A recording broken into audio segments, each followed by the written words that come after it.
talking Memphis wrestling with Randy Hales and special guests.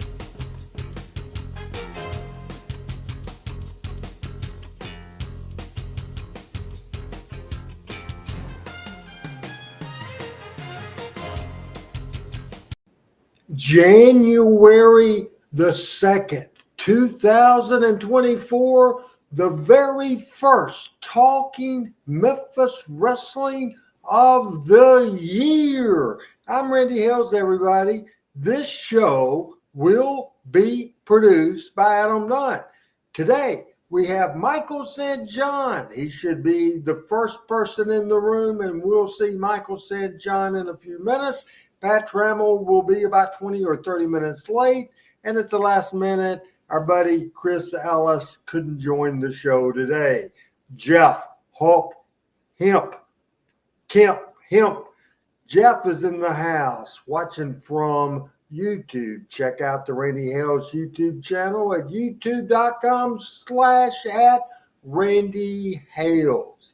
Everybody, I want to tell you, this is going to be a Memphis Wrestling Hall of Fame year and a Memphis Wrestling Hall of Fame 2024. Adam's been hard at work, and he will now put the great graphic that was put out on our social on the Facebook page. Happy New Year's from the Memphis Wrestling Hall of Fame. Man, I hope everybody has a great, fantastic new year. ABC, what is going on? My first lady from Canada. Now, she is the Canadian version of the first lady of the Randy Hales Show. And by the way, speaking of Randy Hales, my buddy Greg Wayne sent me a Christmas present. We showed it last night on the Power Hour, and we're seeing it now. The Randy Hales shirt for Team Hales. Hey, LL says, hey, everyone. Hey, Randy, Adam, and Michael. And Michael, as far as I know, has not made his appearance in the show at this point at all. Hey, I want you to stay tuned for this show because we will have a very interesting show and go a lot of different directions for sure. And it will be fun because here's some of the things we're going to talk about. If time, we will have a video from Jeff Jarrett reflecting on the passing of his father. We have a major college football talk with some strong opinions from Michael St. John. Man, and I have some opinions too. Also, tell you about this weekend. I watched Sirius Radio and listened to the 70s on 7 and the 80s as well. And that gave me the idea, what's your favorite era of music? And did you ever watch the show America's Top 40 from Casey Kasem? Casey Kasem passed away at 82 years old. And I'm going to ask Michael if he ever met Casey Kasem. We have wrestling stuff. We have a controversial video that was recorded in Knoxville, Tennessee in 1979. We will talk about the AEW pay-per-view, and we'll talk about the return to Monday Night Raw this past week of The Rock. And we have a picture of The Rock from last night in the arena, and The Rock returned. Absolutely the most electrifying person in sports today, The Rock. We will also have news about WWE. There's The Rock right there. We will also talk about the resignation of Kevin Dunn, the executive producer of the WWE. Man, bless his heart, he's ugly as hell. If you don't believe me, listen to Jim Cornette. It's great to lead off this show because I gave him meat today. I gave him stuff to get fired up and wound up and excited about today, because not only will he talk about college football and what the hell happening to it, but he also is going to talk a time that he was program director and a big shot in radio all over the country. We'll talk about 70 and 80 music.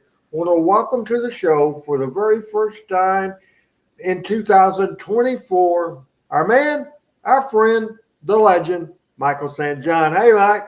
Stop with this legend stuff already. It's 2024. I've outgrown that, okay? Love you, Randy. Thanks for the invite. Your wife told me you sleep with some pajamas that says I'm a legend on it every night. That's what she told me the other day. No, I actually sleep with a legend. It's her.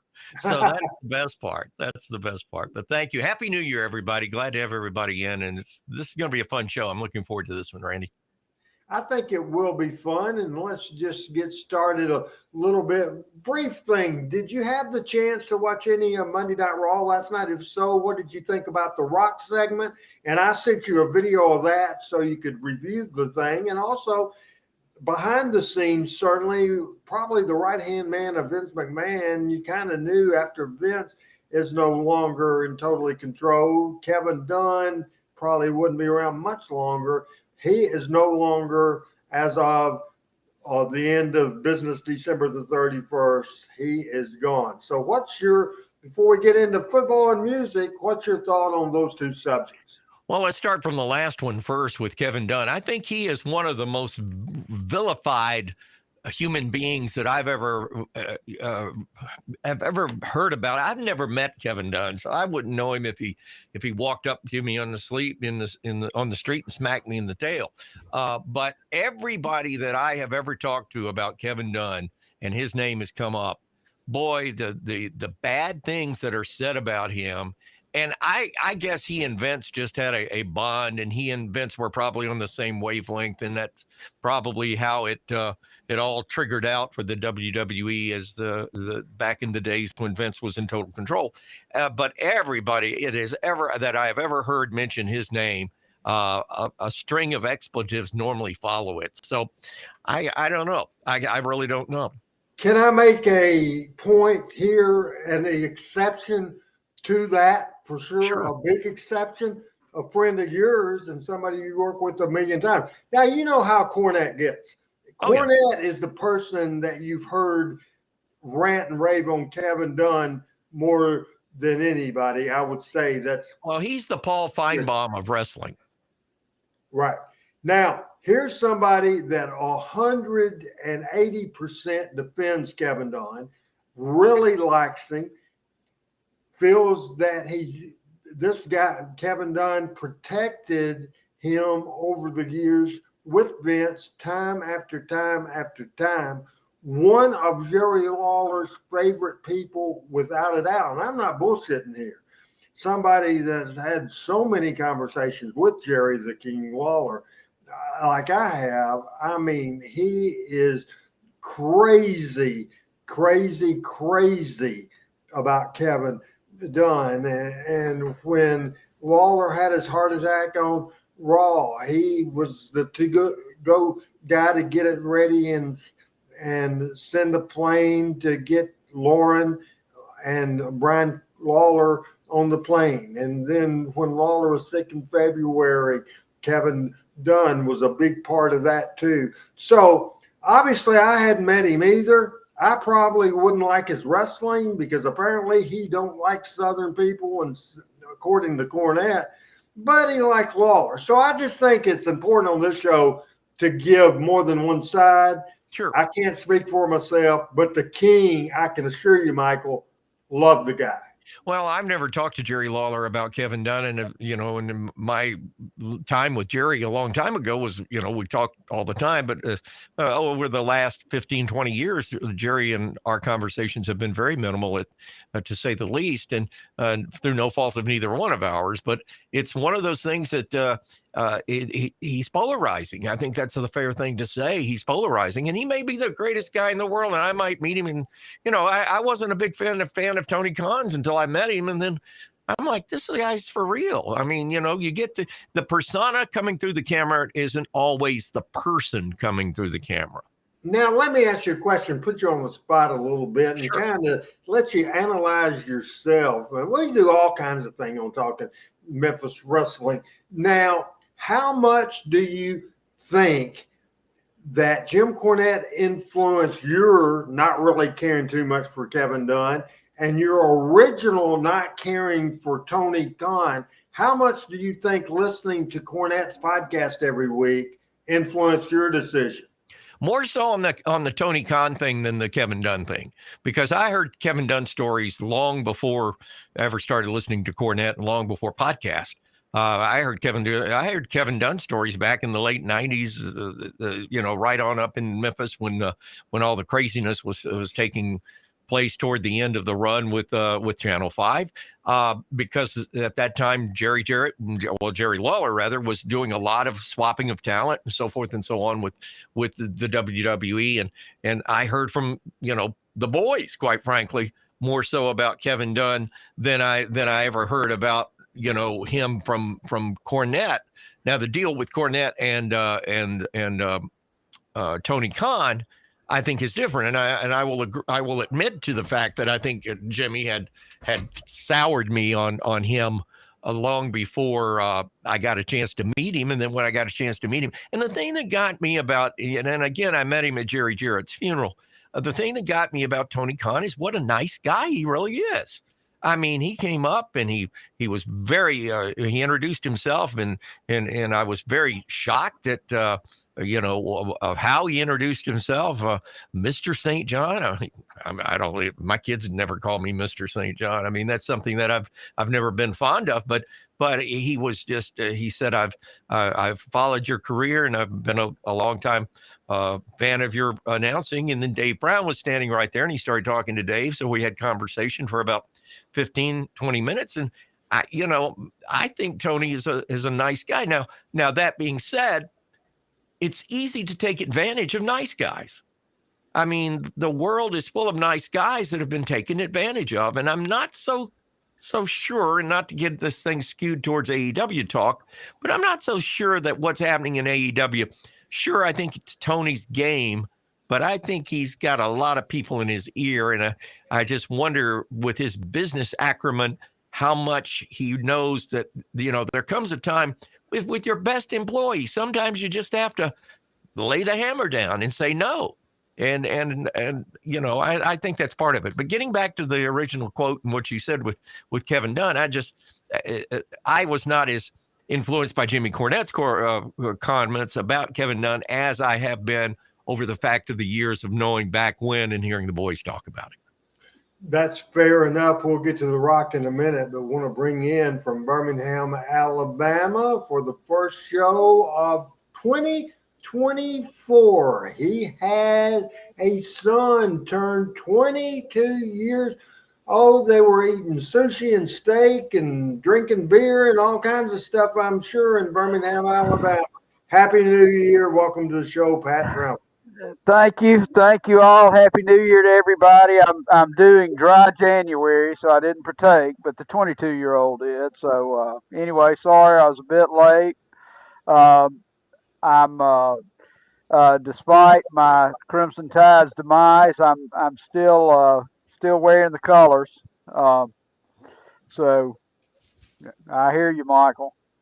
But I was listening to Michael's conversation with about Tony Khan, and I didn't hear the first part. But I've got some thoughts about that at the appropriate time. We'll get into that when we do the review of ADW later on. Perfectly fine. I'm wondering why Pat's A is backwards on his hat. I think it may be his camera. It's on the TV. It looks like Alabama's running away from. Oh, wait a minute! They're running away from that game last. Yeah, that's right. Oops, whoops. I don't know anything about the camera. I sent you guys a text that I had put out earlier today, and it was on Twitter as well. And we'll get into that with the football thing, but I hope you guys got to read it before we talk about football here. Yes, and I told you in a text back, I listened to Front Row with Bud Row this morning. Bud Travell said almost the same thing you said in that text. Real quick, and I'll let Pat answer after we get the answer to the second question from you, Pat. The two questions was news on Kevin Dunn leaving the WWE. Michael answered that. The second question is reaction to The Rock's return? And if you watched the video, what did you think? And Michael, we'll let you finish up on that. I did. It's interesting. I saw that last night. I kind of walked in. Wyatt, both my children are here, and my son's delightful friend Flora is spending a couple of days with us, which is nice. But they were watching it last night, and I came in, and Dwayne was on there. He's not in 2005 Rock shape, but I'm kind of curious as to what the angle is here and how long this lasts, because I know he took a bath in the XFL financially, but he certainly shouldn't need the money. So let me answer BC's question. Kevin Dunn started producing for the WWF in 1984. Michael, your thoughts on The Rock's appearance? Was it a surprise to you? Did you hear some scoops? Did you know it was coming? What's the deal? Well, first of all, I think they need a main event for WrestleMania.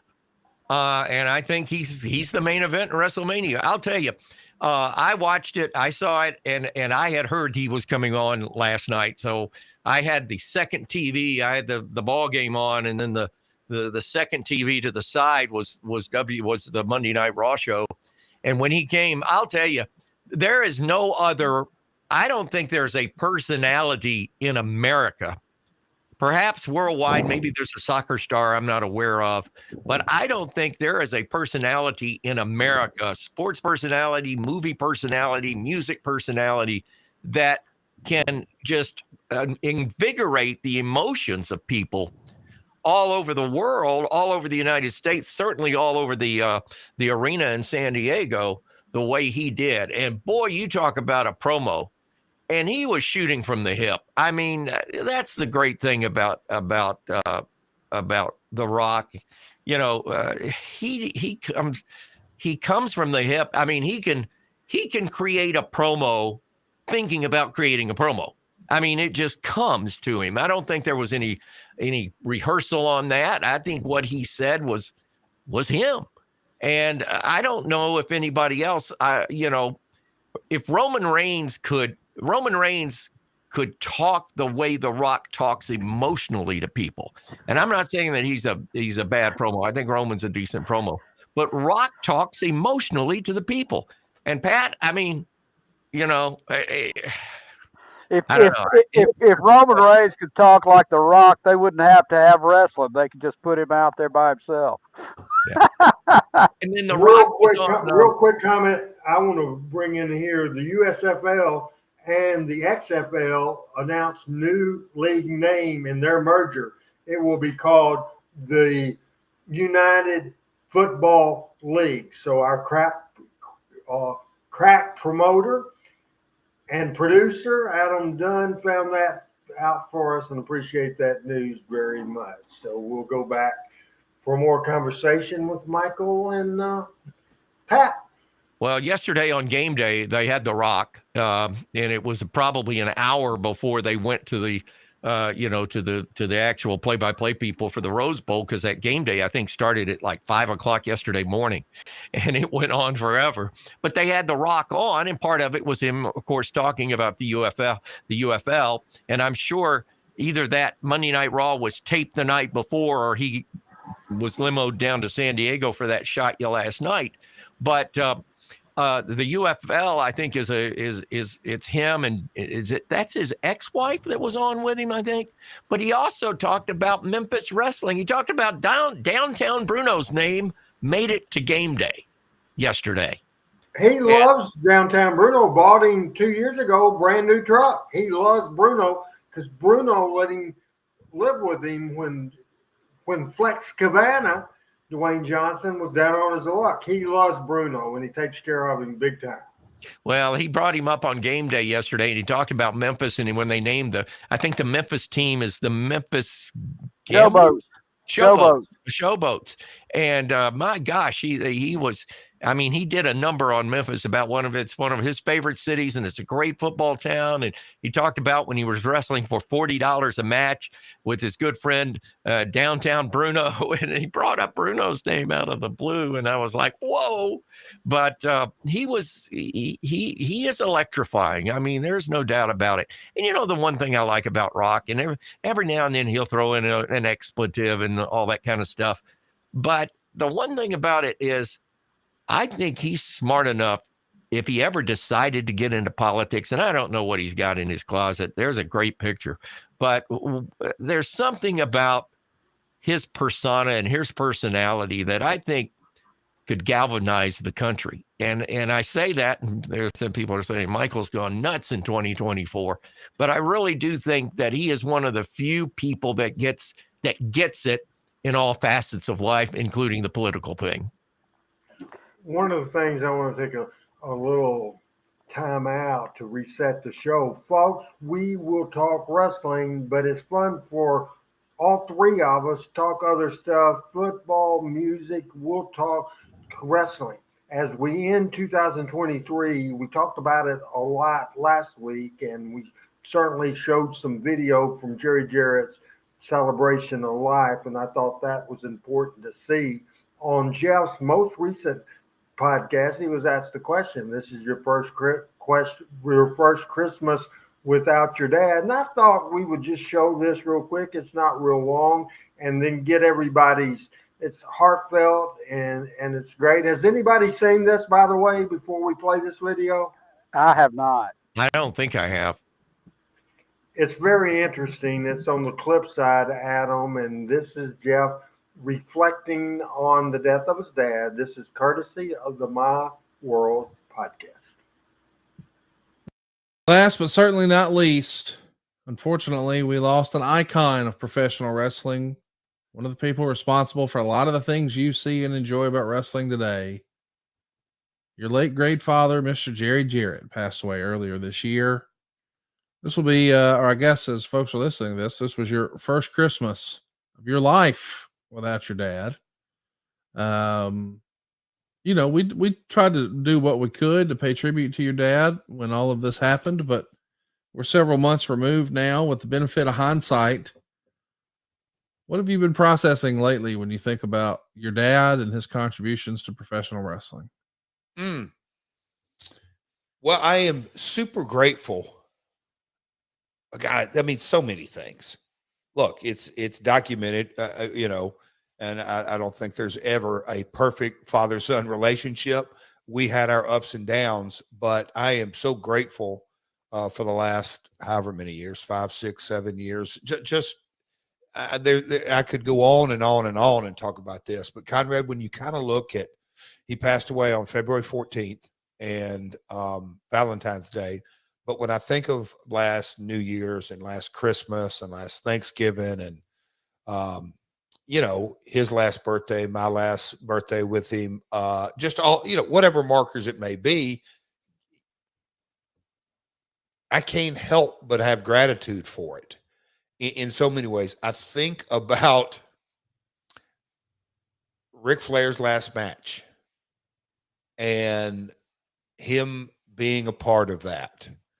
And him, I mean, it just, you know, Taker and Brett and Mick and you, Connie, but, you know, that podcast we did, Conrad, on Ric Flair's last match, and him getting to have fun with David Crockett and just all the things. Conrad, from a wrestling perspective, his last year of his life, could God scripted it any better? Because probably, you know, there was a time when you know he'd go on spurts. I don't watch it. I do watch it, and then the last year, you know, especially the last 3 months, AEW and the stuff I did, and he got to see that Acclaim stuff and chuckled all that. But the Rick stuff was so cool.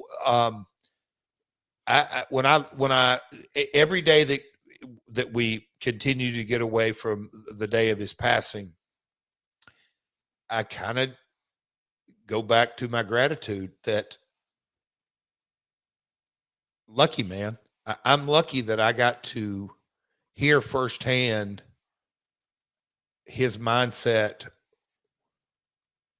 on, I don't say so many things, but everything, the good, the bad, and the ugly. And sometimes I would scratch my head and say, oh my God, I've heard this story for the 1,000th time or whatever like that. But on the other hand, his perspective, and yes, time moves on and it's 2023 and now going into 2024, but kind of the same foundations and principles when you're dealing with talent, when you're looking through the lens of the fans, when you're kind of understanding, I call it the philosophical side of this industry in human nature. And as Shivani's book says, putting butts in seats, that has not really changed. It's got a different color paint. It's got a different color mechanism.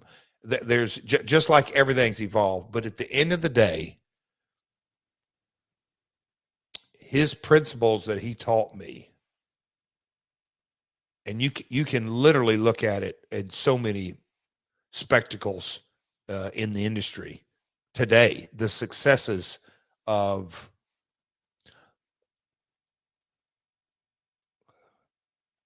I don't want to, God, this sounds so old school, but I'll say it. You can substitute a bunch of words, but you can say heels and baby faces and getting a heat on a heel and giving the people the opportunity to watch the baby face become victorious. It's like the same recipe that's used for a great movie today. And yeah, with all the technology and this and that, same with wrestling.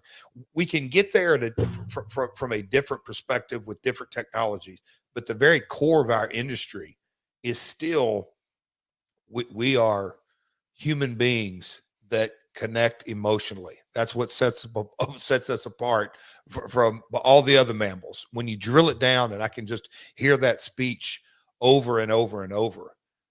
There's a lot of times, Conrad, I look and go, yep, he was absolutely 1,000% right. And those kind of things that I am grateful that he taught me those things. The things that he taught me are invaluable in my day-to-day life.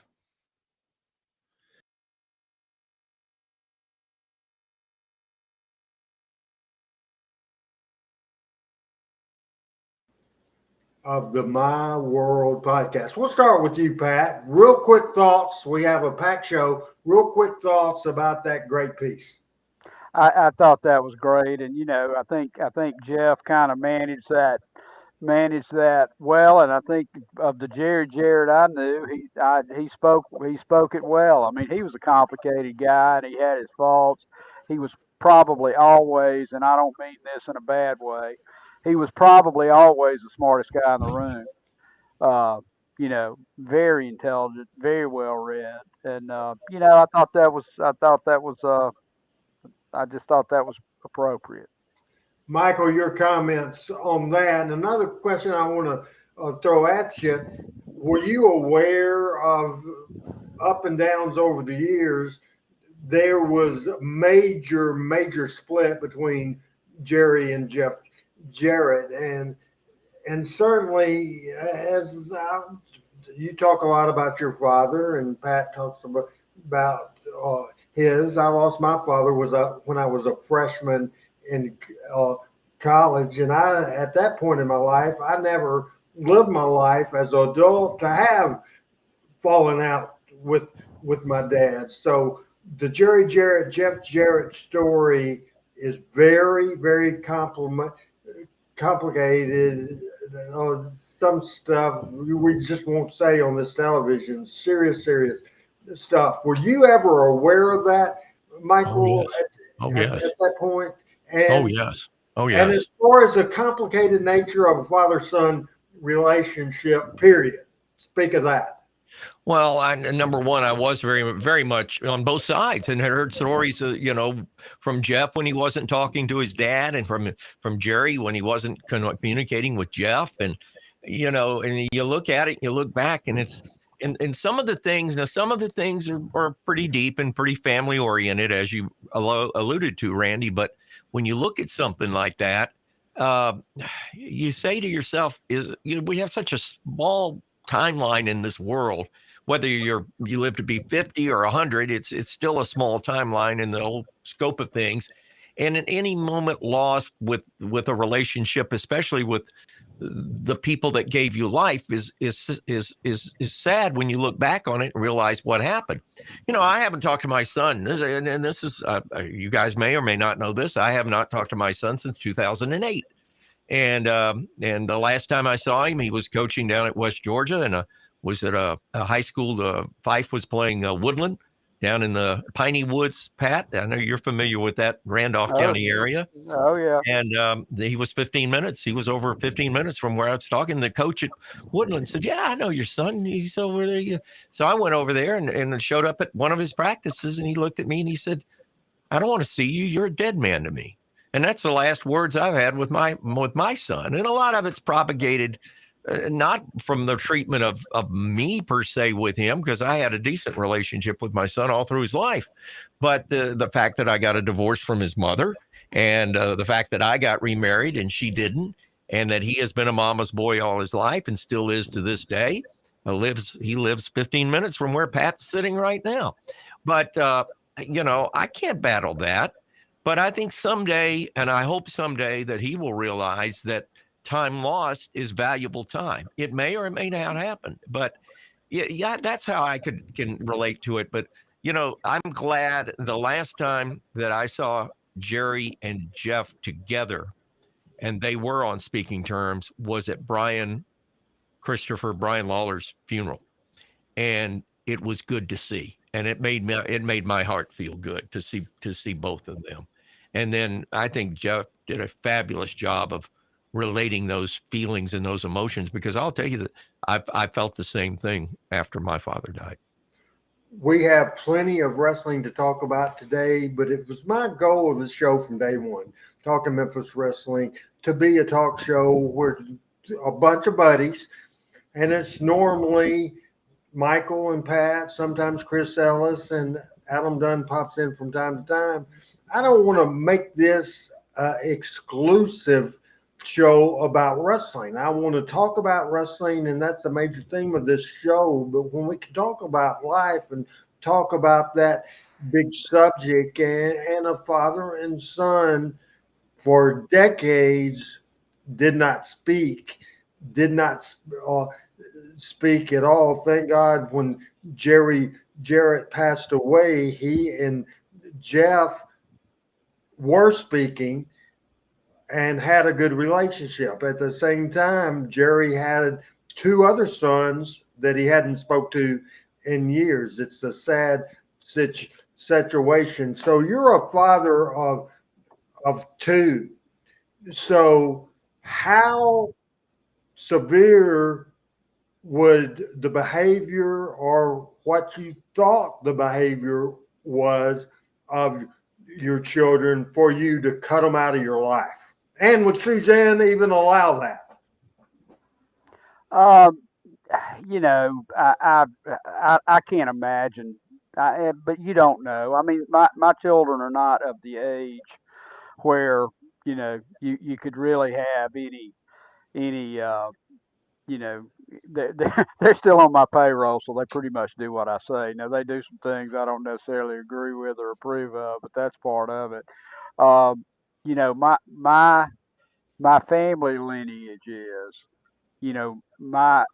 I'm one of two brothers. My older brother had a very different relationship with my father than I have. And frankly, I think it's because when I was 16 years old, I hit him in the mouth and I got his respect. You hit your father in the mouth? Yep. I'm proud of you.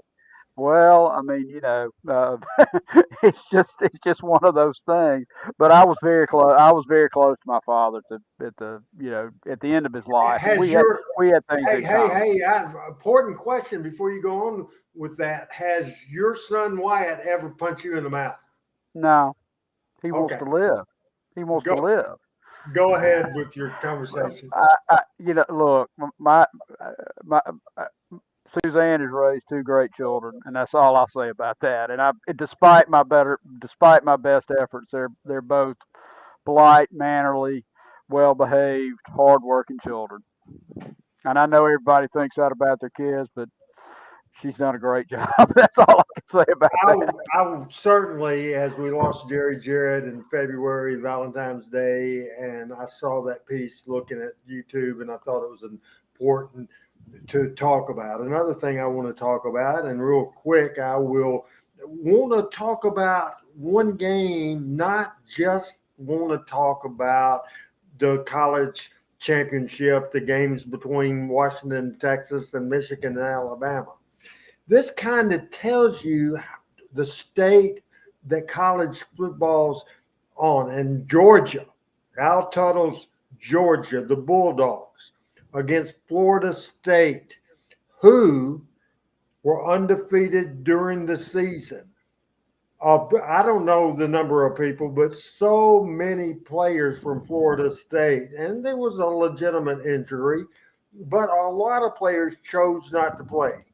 The score of that game, Georgia and Florida State, was Georgia 63, Florida State 3, and they were undefeated going into this game. Georgia had one loss going into the game that they with Alabama a couple of weeks ago. They was their first loss. So, just is that what you were talking about? College football's in trouble, and does that get heat with you that they have these both games, and for one reason or another, the transfer portal, I don't know what it is, but these games, kids just not playing. 30 years ago, 20 years ago, 15 years ago, Michael, that wouldn't have happened. Well, first of all, this is a long and complicated subject.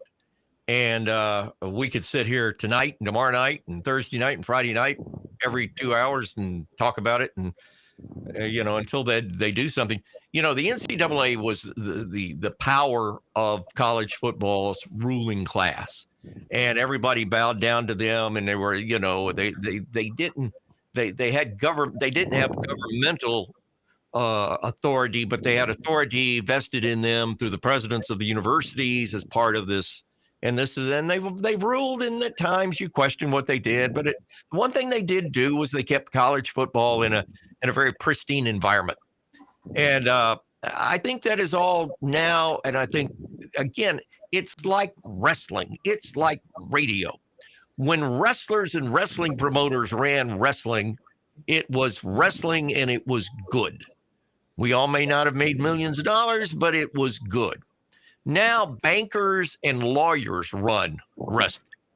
Bankers and lawyers run radio. Bankers and lawyers run college football.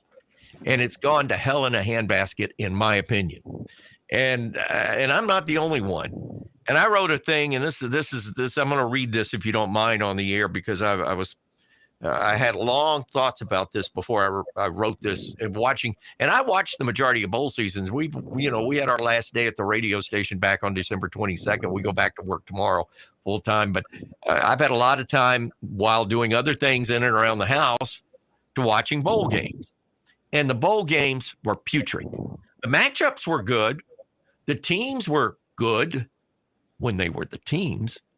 But who in the blue blazes allowed a transfer portal, which means to say, hey, I'm going to leave you and go to somewhere else, to open before the season's over? That's like, and I'm going to quote Colin Cowherd on this. Colin Cowherd said, that's like the NFL saying at the end of the regular season, hey, it's an open door. You guys can go where you want before the playoffs and the Super Bowl. It's ludicrous. It's stupid. NIL is the result of college football and the NCAA ignoring players' needs for being paid for over 3 or 4 decades.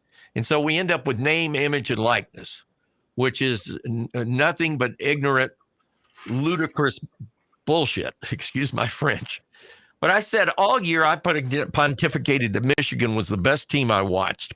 Then I got caught up in Bama Fever fandom and picked them to win in the newspaper here in town in the college football playoffs. College football is in a major state of flux and disarray, and no one's driving the bus. Bowl games are just spring games with all the defections and distractions. Coach Saban is right now that college football has become a semi-pro league. I've loved this game since my dear Uncle Sam took me to Legion Field on November 4th of 1964 to watch Alabama and LSU play. We sat in row 1 in section A. And Pat, if you're familiar with Legion Field, you can't watch. Yeah. That's right on the goal line, row 1.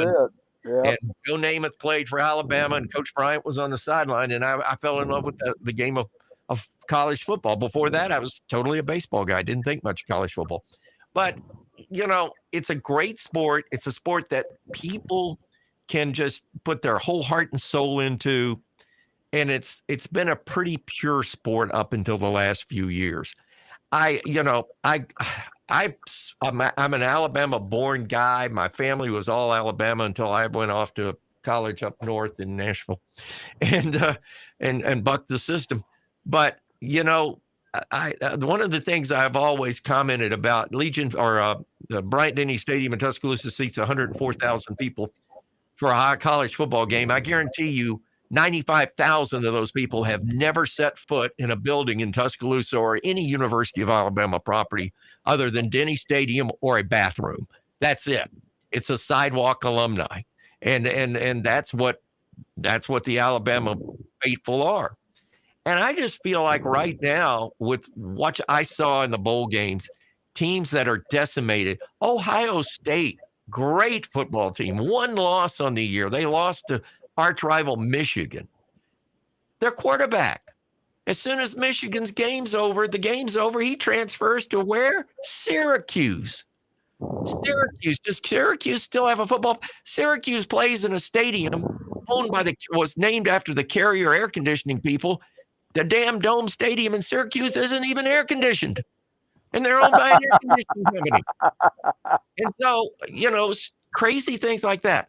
Florida State that Randy brought up. Florida State lost 14 players to either injury or opting out, which to me is the dumbest thing. These kids are on scholarship. They're getting their way paid to school, and they're telling the school, me, and they're going to opt out.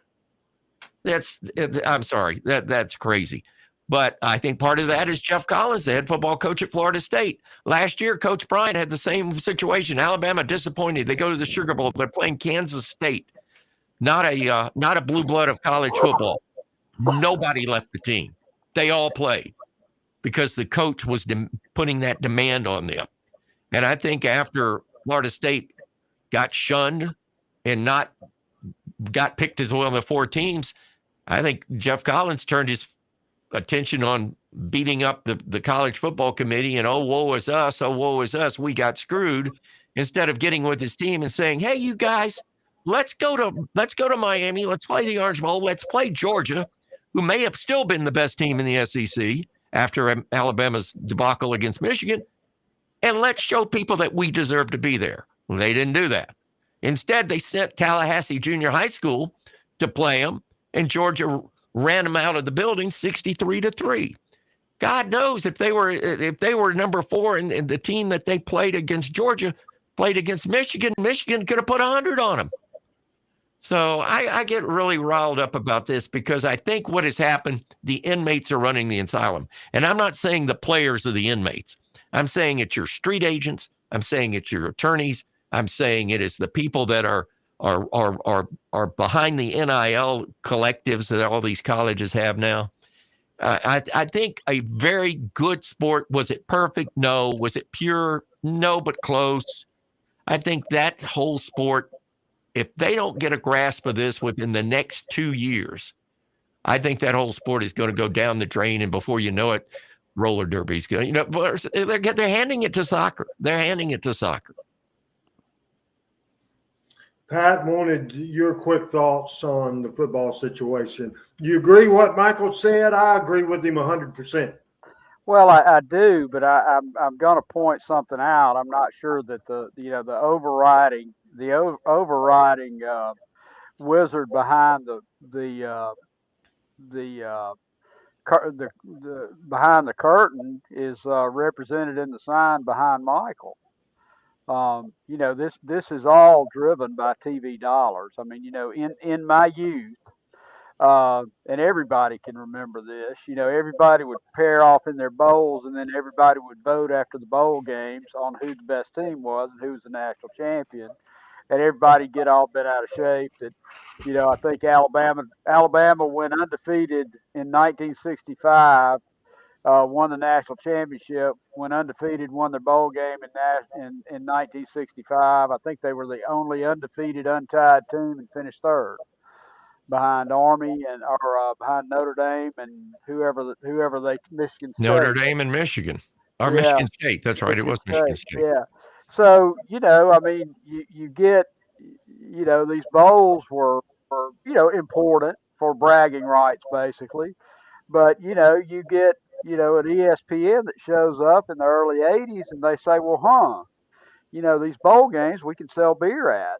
We can sell beer, we can sell advertisements for beer, and before you know it, I watched on the SEC network. There's a documentary on Roy Kramer and the SEC. Alabama and Florida had the first playoff game, and he said he sold that game to ABC for $1 million, and he said ESPN called him and offered him 5 the next year.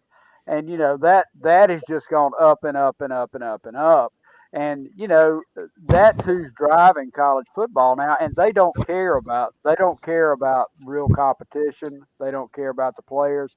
They care about what happened last night. You had 2/3 of America watching 2 football games, and they were great football games. And if the halves can come out of their pocket, and Michael, you're right, but all those sidewalk alumni, it's kind of like hunters. They'll live in a trailer with holes in the floor, but they're going to have mossy oak and realtree on, and they're going to drive the best trucks and have the best guns. They're going to put money up for their football team. Amen. And that's what's driving it right now. I totally agree with you. And the story with the ESPN. And by the way, that sign, if you guys just a history of this, I did a college game with the Southern Conference back in 95, I think it was 95 or 6. Johnny Majors was my color commentator for the game, and that came off the fence because I wanted a souvenir of a game that I'd actually been on ESPN with. So, and I have the old ESPN logo that came out of the Sportatorium. It's upstairs in the media room at the top of the house. But you're right about that. But what kills me is we just heard Jeff Jarrett talk about putting butts in the seat.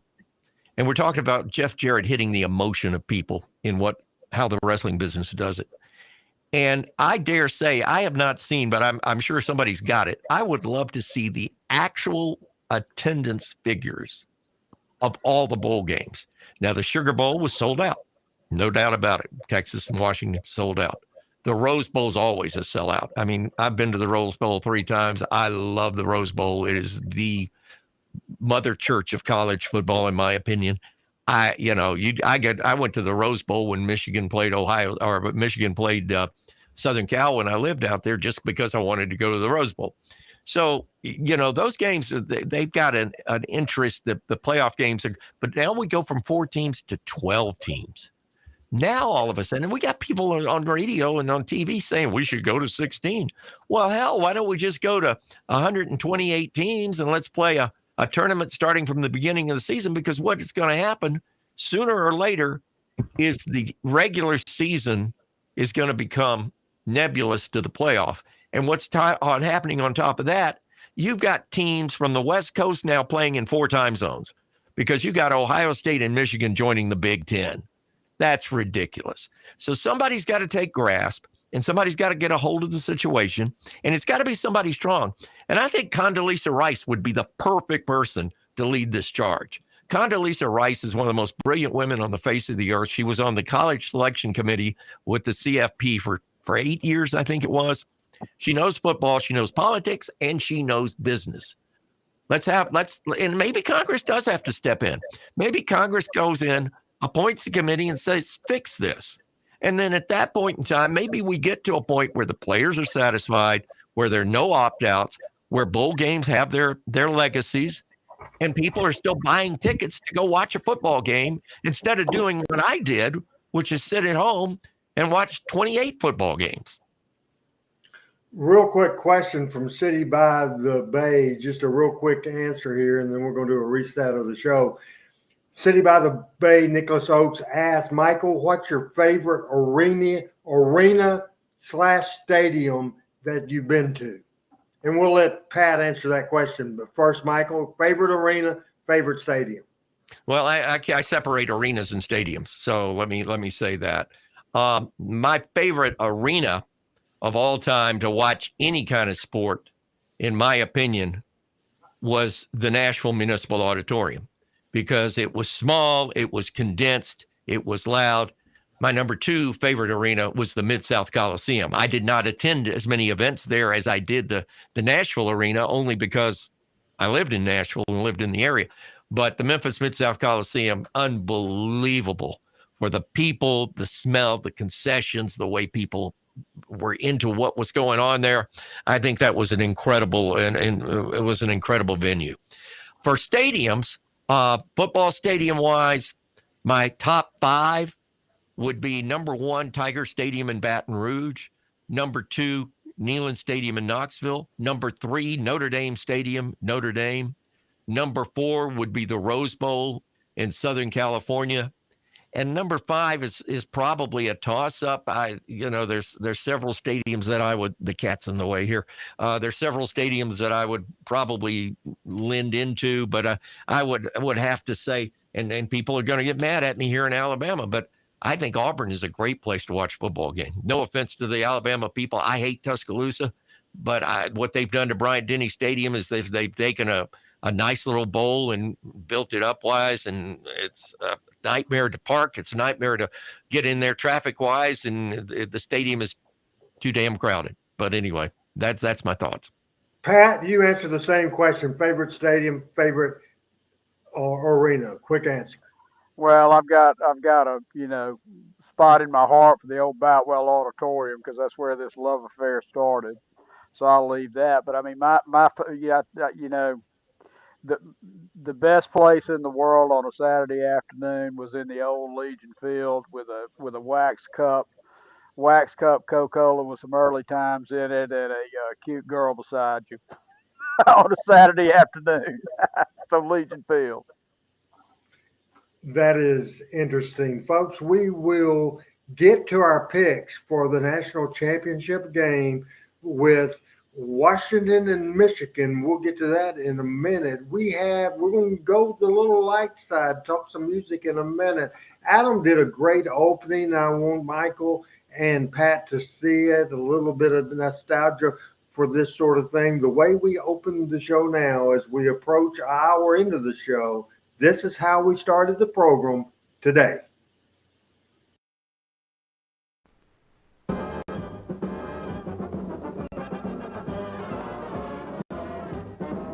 You'll see America's favorite sport.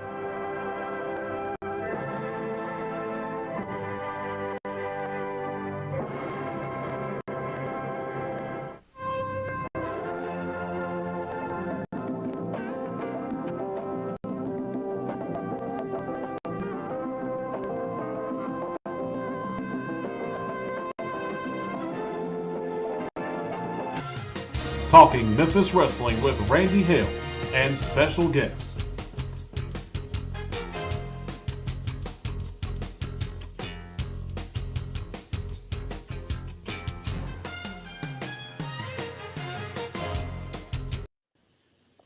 Part 2 of the January 2nd edition of Talking Memphis Wrestling, produced by Adam Dunn. Remarkable job. Michael St. John here. Pat Trammell here. I want to just clarify some news, recent news coming up, and I thought we would cover that. AEW has had a mass exit of people. And what's going on there, I have no idea. Some of it is injury, as Kenny Omega has diverticulitis, and he is gone.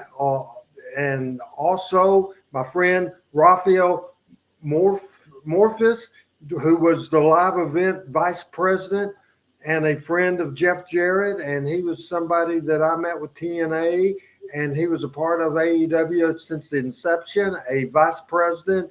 He gave his notice. There has been others, QT Marshall, and also the wife of one of the Young Bucks, Dana Massey, the VP of merchandise.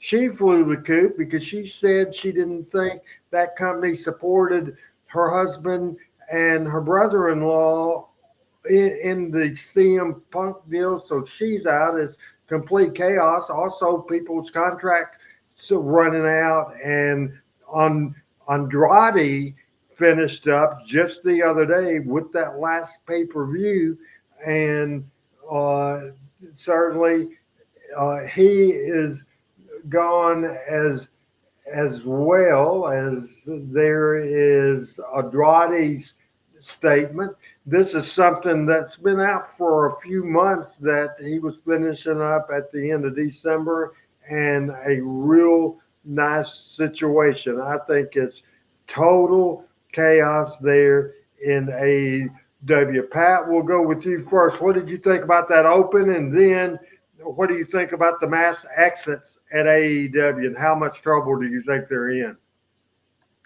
Well, we one. I love that open. It kind of sends chills up my spine to see the statue, and I'm going to get me one of those.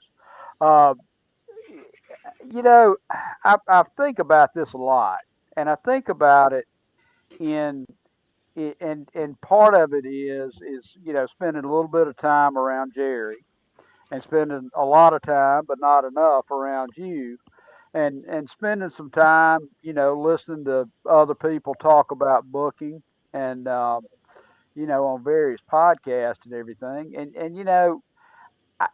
I would like you to comment, because the difference in AEW and WWE, and Tony Khan gets unfairly criticized. How old is Tony? I think maybe pushing 40. I'm not positive. Okay. I'm sure Adam will figure it out real quick. Okay. Well, I started my primary business in 1996. I was 33 years old, and I made every mistake you could make, and then some, on every level, in every area of the business. But there was nobody there to see me do that, and the entire world can watch Tony Khan do it. And Tony Khan, it surprised me, 41 years old. Okay, Great point. Great point, Pat. Great point. 41 years old, and I've heard you talk about when you couldn't get 22,000 people in the Mid-South Coliseum. And so I assume when that happens, you get some people out and you bring some people in. And maybe that's what Tony's doing. I mean, every territory's had its ups and downs, right? Yeah, and just real quick, because I don't want to make this, and I brought it up. And it's a legitimate question. Isn't that what you do? I mean, what else would anybody expect him to do?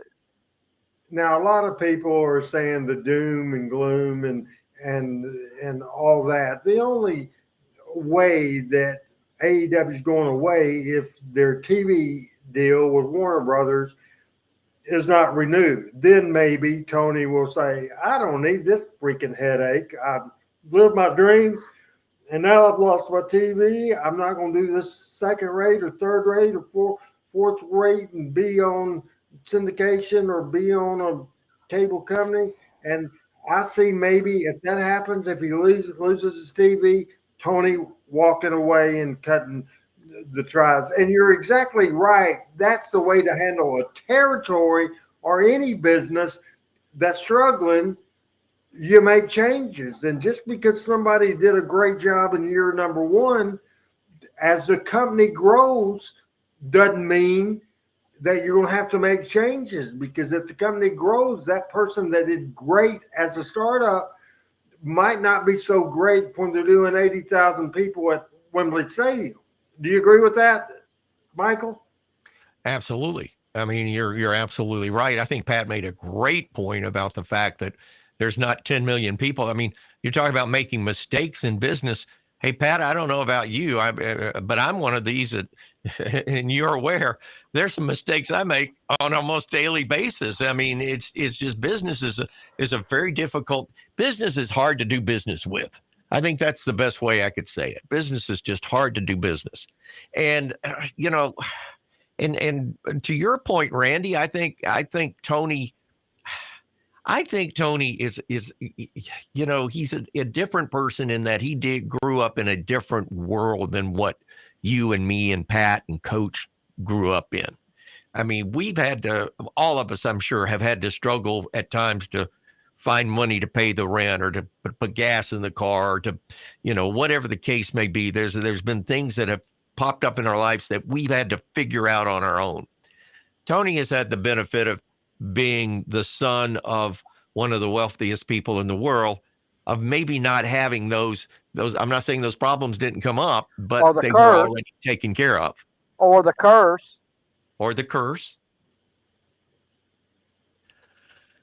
I just, and seeing these people, the only thing comes to mind, and I hate to say this because this is very cliche, but the rats always leave the sinking ship first. I've always heard that. And perhaps that's what we're seeing. I mean, I remember what we were talking 24 months ago about, what the hell's going to happen to WWE. Everybody's turning to AEW. I mean, that's the wrestling business, man. And by God, the WWE had us back to the wall for the first time in a long time. And boy, did they ever deliver. We have more wrestling coming up because we're going to get into a controversial video. This is Plan B video from the Knoxville 5 later on in the show, and I want to make sure we save time for this. I want to kind of lighten up the show a little bit, and certainly Michael, everybody. I don't think I know anybody that don't just love music.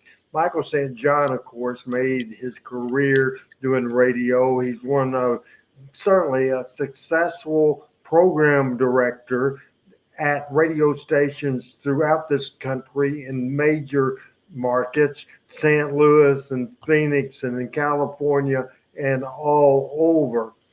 And I was listening, and certainly Michael will probably get mad at me. He said, you should have had your phone on, your app on, and listen to fun radio. You shouldn't be listening to serious radio. But I was listening this weekend, and they on two stations, the 70s on 7 and the 80s on 8, 70s and 80s music, and really enjoy that. And I want more. If I don't cover this first part right, I want you to help me, Michael. Casey Kasem, for many, many, many years, did the name of it, American Top 40. Is that the show that he did, Michael? That's it, American Top 40. That's correct. I've watched a program that he did and this was this past Sunday that I watched on New Year's Eve. He played the top 100 songs of 1977. 1977 is an interesting year for me. I was a senior, a freshman. I was a freshman in high school. I started ring announcing for the very first time, and I got interested in music. So also in 1977, Jerry Jarrett split from Nick Goulas. Also in 77, the very first Bill Dundee Jerry Lawler feud that went 9 months with sellout after sellout after sellout. Also in 1977, here's the thing, the debut of I came rolling into Memphis, TWA. Tell all the ladies, handsome Jimmy's on the way. I'm a rocker and a roller, little fucking too. I was raised by a gypsy, handsome is cool. Handsome Jimmy Valiant debuted. in the Memphis territory in 1977. In 1977, from the top 100 from Casey Kasem, the number 2 song of the year with Billboard magazine and however they figured out, the number 2 song of the year in 1977 was Rod Stewart's Tonight the Night. Now, the number 1 song, Barry Gibbs, I Just Want to Be Your Everything. Now, a little more information about Casey. April 27, 1932, he was born, passed away at age 82, June the 15th, 2014.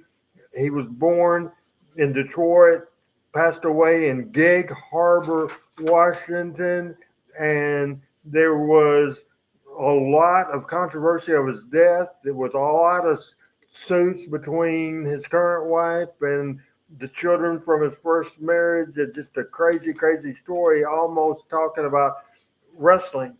We'll go with Michael St. John because Casey, a great radio personality. That's your business. Your thoughts on Casey Kasem, your thoughts on those 2 songs. I Just Want to Be Your Everything and Tonight's the Night. Talk about music in the 70s and what it meant to you and what in the world you were doing in 1977. And Adam saying we need a Casey top. I don't know if that's Michael saying this or Adam saying this. We need a Casey top 40 jingle. That would be great to do. Waiting for it. Oh, are you? I minimized my screen here, and I'm actually, that's funny you should say that because I'm actually looking for that. There's a segment of a Casey Kasem thing I wanted to play, and I've got to find out. Just give me a second here, and let me see if I can find this. I think you guys would find this pretty amusing. I'm almost there. Stand by. Let's get Pat's real quick comments as Michael tries to get that together. 70s music and Casey Kasem. Pat. Well, in my hometown of Talladega, one of my classmates' father owned the Pepsi-Cola distributorship, and he sponsored American Top 40. And Michael will, I think Michael will tell you this. Those they came on vinyl records, like big records, album size records, and there were 4 or 5 of them, and you just played them and ran commercials in between them. And the deal with that was Shan, my friend who I graduated high school with, who I'm a dear friend with today. Part of the deal was she got the records every week. So at some point, she had years of Casey Kasem's American Top 40 somewhere, and we would, we'd have parties at our house and we'd just put them on. And we did that up until our 15th high school reunion. That but is Michael, what do you think? How many stations was he on, and how much did it cost a week to subscribe to that? I mean, I assume that was a subscription service. Well, actually, for major market, mid-size and major markets, that was you ran his commercials and you got to run his show. Okay. So I first took on American Top 40 in Memphis at WMPS. We had it, and it was just a barter thing. You ran the national commercials, and they gave you, I think it was 4 minutes an hour to sell locally, and that's how you did the show. And it was run, most of the time, it was run either on a Sunday morning or a Sunday afternoon or a Sunday evening. But at one time, he had well over 1,000 stations that were airing his program worldwide. And great guy. Had an opportunity. I've met him a couple of times, but had an opportunity to pick him up at the airport, spend the day with him. My good friend Rick Idle, Todd Newton from E! Entertainment was working for me in St. Louis, and Casey was coming into St. Louis actually to do a benefit. He was Lebanese. He was from Lebanon. And the Midwest Lebanese Association of folks from that part of the world had a convention or a meeting in St. Louis, and he came to town, and I was at Q104 in St. Louis, WKBQ, and his people called, and he got on the phone with me, and I said, well, listen, I said, if it's okay with you, I said, I'll pick you up at the airport and take you to the hotel. He was staying downtown at the Adams Mark. And I said, I'll pick you up, and then maybe we can do dinner. And he said, man, that'd be great. And this was the night before he had to do all this other stuff. So Rick Idle, i.e. Todd Newton, found out about it and went absolutely nuts. I got to meet him. So we went to the airport and picked him up and spent the day with him. Just a delightful man. Short in stature. He's about 5'8", 5'9". Very knowledgeable, both in the music world and the radio world. And he was just a great guy. I do have a segment, if I can play this for you. It's about a 3-minute segment. I won't go all the way through this long, but this is something that has a connection that I have with Casey forevermore. Let's listen. 92.7 Michael St. John, the history of rock and roll. This is Casey Kasem in Hollywood. How many radio stations does it take to make a new record a hit? 50? 100? 200? Well, a southern rock band called Starbuck found out the hard way. Their lead singer, Bruce Blackman, told us that they hand-delivered their first single to 400 radio stations. But that's not how it became a hit. Now, 380 stations told the group they'd play the record. About 20 said that they wouldn't. And one program director in Birmingham, Alabama, Michael St. John at WERC, said he would play it, but not in the fall or the winter. It sounded to him like a springtime hit. Oh boy, who needs Birmingham? After all, 380 out of 400 is 95%. With a push like that, they were a cinch to have a hit. Sure they were. Within a few weeks, it was plain to see that their efforts and their record had failed. So they forgot about the first attempt and went back into the studio to try again. But the program director at that Birmingham radio station didn't forget about it. 6 months after Starbuck's visit, he started playing their record. And what had bombed in the winter became a hit this spring. Here is that song. The wind blew some luck in my direction. So that's my tie-in with Casey Kasem forevermore. I told my wife when I die, just put it on the tombstone where you push a button and hear that. So I don't know if she's going to do it or not. But there'd never been Michael St. John. There would never be Yacht Rock. That was tremendous. Just absolutely, as Adam says in the producer notes, wonderful. And I'm almost left me speechless listening to that show. And I listened to it back in the day, but listening to the best of 1977 and listen to the music. And I want you to just talk about what you can remember about music in 77 and these two songs, Rod Stewart's Tonight the Night and Barry Gibbs, I Just Want to Be Your Everything. And just 77 of the 70s music and what point you were at. I'm assuming you were a program director by that point. I became a program director at 23 years old. My first programming job was at ERC-FM in Birmingham. I was actually had just turned 23, and we put the FM on as a alternative, sort of not a classic rock, but a semi, I called it chicken rock. And of course, ERC-AM 960 was the Leighton and Charles or Leighton and Dearman in the morning and Jim Cooper in middays and Super Fox at night. I mean, we had a good thing going, and we decided to put it on the FM band for quality and basically ran the same music, but used the FM as sort of a testing ground. And if a song made it on the FM, we'd move it over to the AM where the big audience was. Well, we put it on the air, and John Bomer, God rest his soul, was the general manager. And he said, Michael, you run it. You just run it. Okay. So the first rating came out, and ERC was number 1 with a 9.8, and ERC-FM was number 2 with an 8.7, and WSGN was a 5.2. And I got called into the general manager's office, and he said, stop it. He says, you're killing the goose. He said, we got to have the AM. It's got to have the numbers. Do something else. So anyway, we had to alter the thing. But in 1977, I had finished my tenure in Memphis, short tenure it was, following Rick Dees as the program director at WMPS 680 AM. And we put on WHRK, K97 during that period. In fact, I was the first morning man on K97, just laying tracks up for that and put an urban format on. But I had moved to Hartford, Connecticut, become the program director of a startup WTIC FM in Hartford, which was programmed by a gentleman named Mike Joseph, who was the guy that founded and created a WABC in New York as a top 40 station in 1956-57 with another guy named Rick Sklar.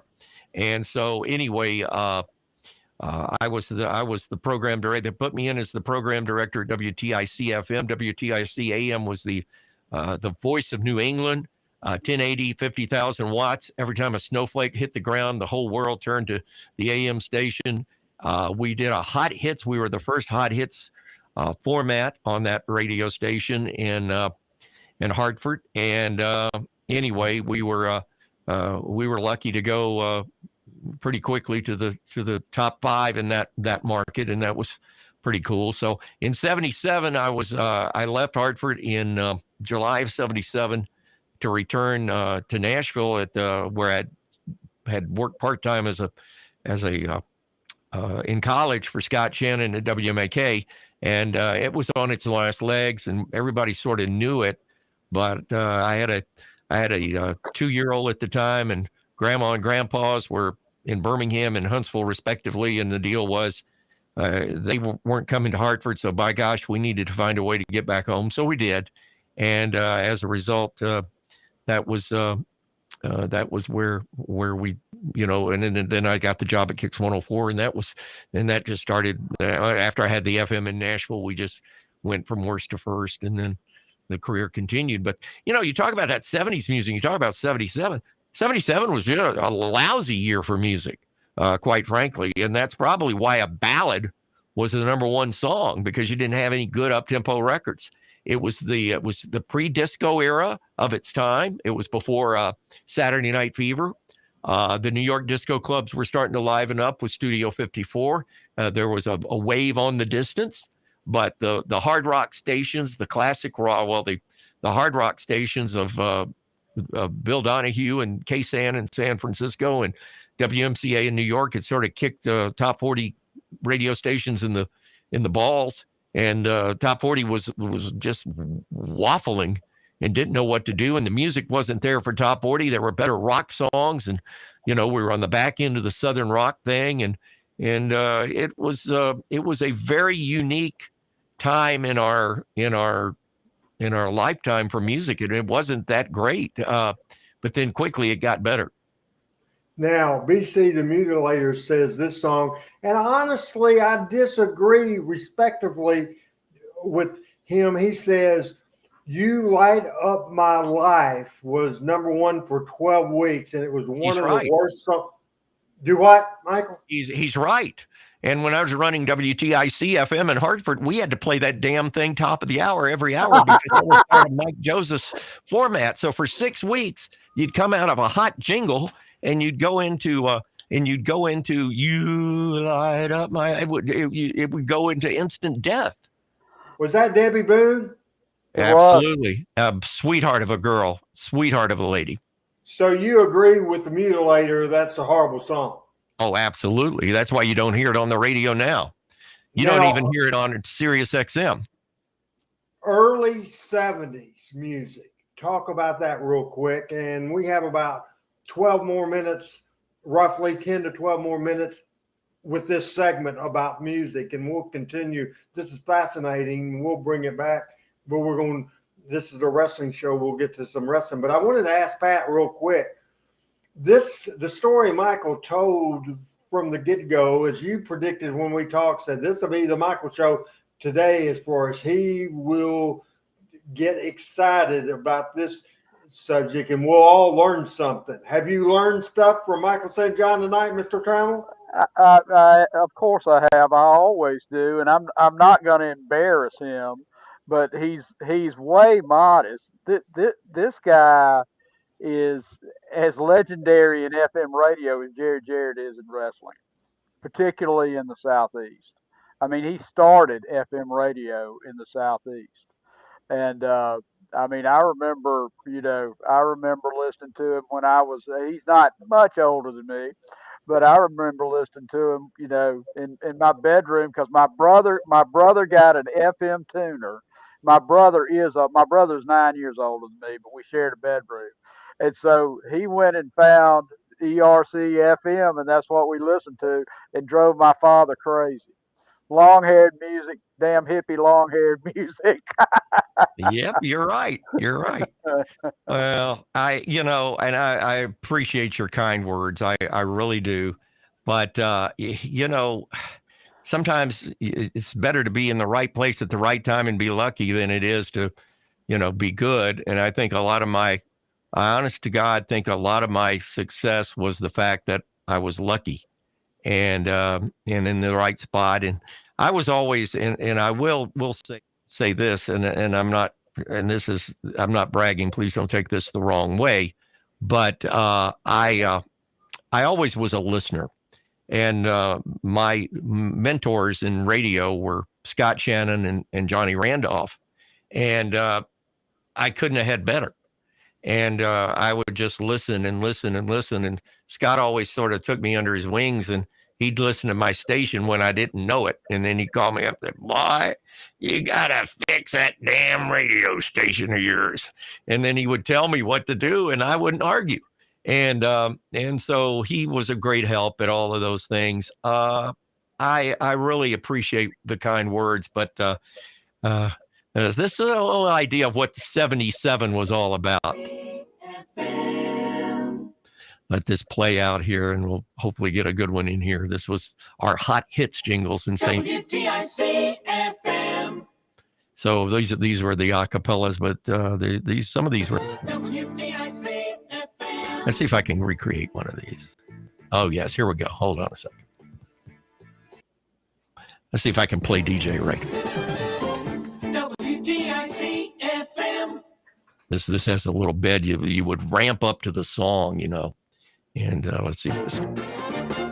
WTIC FM. So they still don't have the bed anyway. I'm just playing these at random, but this was off the first. Sunshine today's high of 56. Going to be cloudy tonight down to 43. More sunshine tomorrow, 57. Hartford 56. Providence 52. It's 53 degrees on the river, and you're listening to Hot Hits, WTIC FM, Hartford, Connecticut. I'm Michael St. John, playing the greatest hits of all time and coming your way with another fun favorite for you right now. WTIC FM. I can still do it. All I right. guess you can do it, by All God. right. Yes, sir. Name a couple more early. This is fun, boys. Michael, name a couple of your favorite songs to play. Let me turn this off real quick, Randy. You're talking about. I'm talking to you. Okay, go ahead. I'm sorry. Name a couple of early 70s songs from the 70s that you really like to play and you like to listen to. Bad Leroy Brown by Jim Croce is still, it brings people out. I don't think there's anybody that doesn't like Bad Leroy Brown. A great song, a radio song. I don't know how popular it is with people, and I don't know if it stood the test of time, but one I used to love to play at WERC in Birmingham and at ERC FM was Grazing in the Grass by the Friends of Distinction. You come out of that top of the hour at WERC Birmingham, and boom, you hit that da-da-da-da-da-da-da, and you just wanted to hit that gas pedal. And those were a couple of, I was always a big fan of up-tempo songs because I felt like the more up-tempo songs you played on your radio station, the more fun your radio station was, the more, more life it had to it. But like our wonderful listener pointed out, like I said, for 6 weeks, top of the hour, coming out of one of those hot hits jingles, you go, "You light up my..." Put you to sleep. Death. Oh. Pat, what kind of music did you like to listen to in the 70s? My brother was a Southern rock aficionado, so I had some of that. But I'm a top 40 guy. I was a radio guy. I never was one of those guys that had all the stereo equipment. I was a radio guy. If it was on the radio, I listened to it. The Mutilator asks Michael wants to know if Captain and Tennille was a good bump after the jingle. Oh, absolutely. Love will keep us together. That was you always. I had a. Excuse me, I'm gonna be a little nasty here, so excuse me. I used to have staff meetings with the jocks, and I used to tell them. I said, when you come out of you're coming out of a commercial set, and you're going to hit a jingle, and you're going to go into a song. You want it to be a good song. You want it to hit hard. You want to come out of that stop set with your dick hard. And of course, with the females on the staff, that never went over very well. But that was really the thing, is that you wanted to just, keep it exciting. And that was what it was all about. Pat, I got something for you real quick here, if you don't mind. All right. Vibrations, weekend vibrations. WSGN vibrations, fun. Like that? SGN, yeah. Tony Tennille's from Montgomery, Alabama, Randy. Yes. Oh, is that right? That's right. Yep. And our favorite place to eat in Birmingham, Alabama, when they were on top, and they were on A&M Records, and our good friend, the late great Jerry Moss and Herb Albert. That A&M was Herb Albert and Jerry Moss. And Jerry Moss was a great guy, and we lost him this past year. He was a horse guy as well. He had Barbaro, was his most famous horse. And she used to come to Birmingham, and I had the pleasure of getting to know her very, very well. And the captain was just a quiet, weird sort of guy. And she had personality that was just over the top.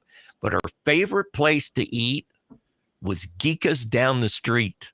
Okay. You remember that on South Side? I do.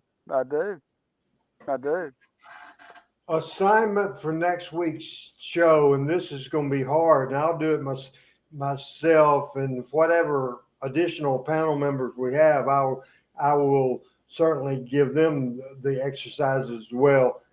10 favorite songs, and I don't want them today. Ooh. Pat's going to take a nap real quick. No, I'm not. I'm thinking. 10 favorite songs of all time. I need you to just write down that subject, 10 favorite songs of all time. And I want to have, and I'll do it myself. Can you do that for me, Pat and Michael? I can do that.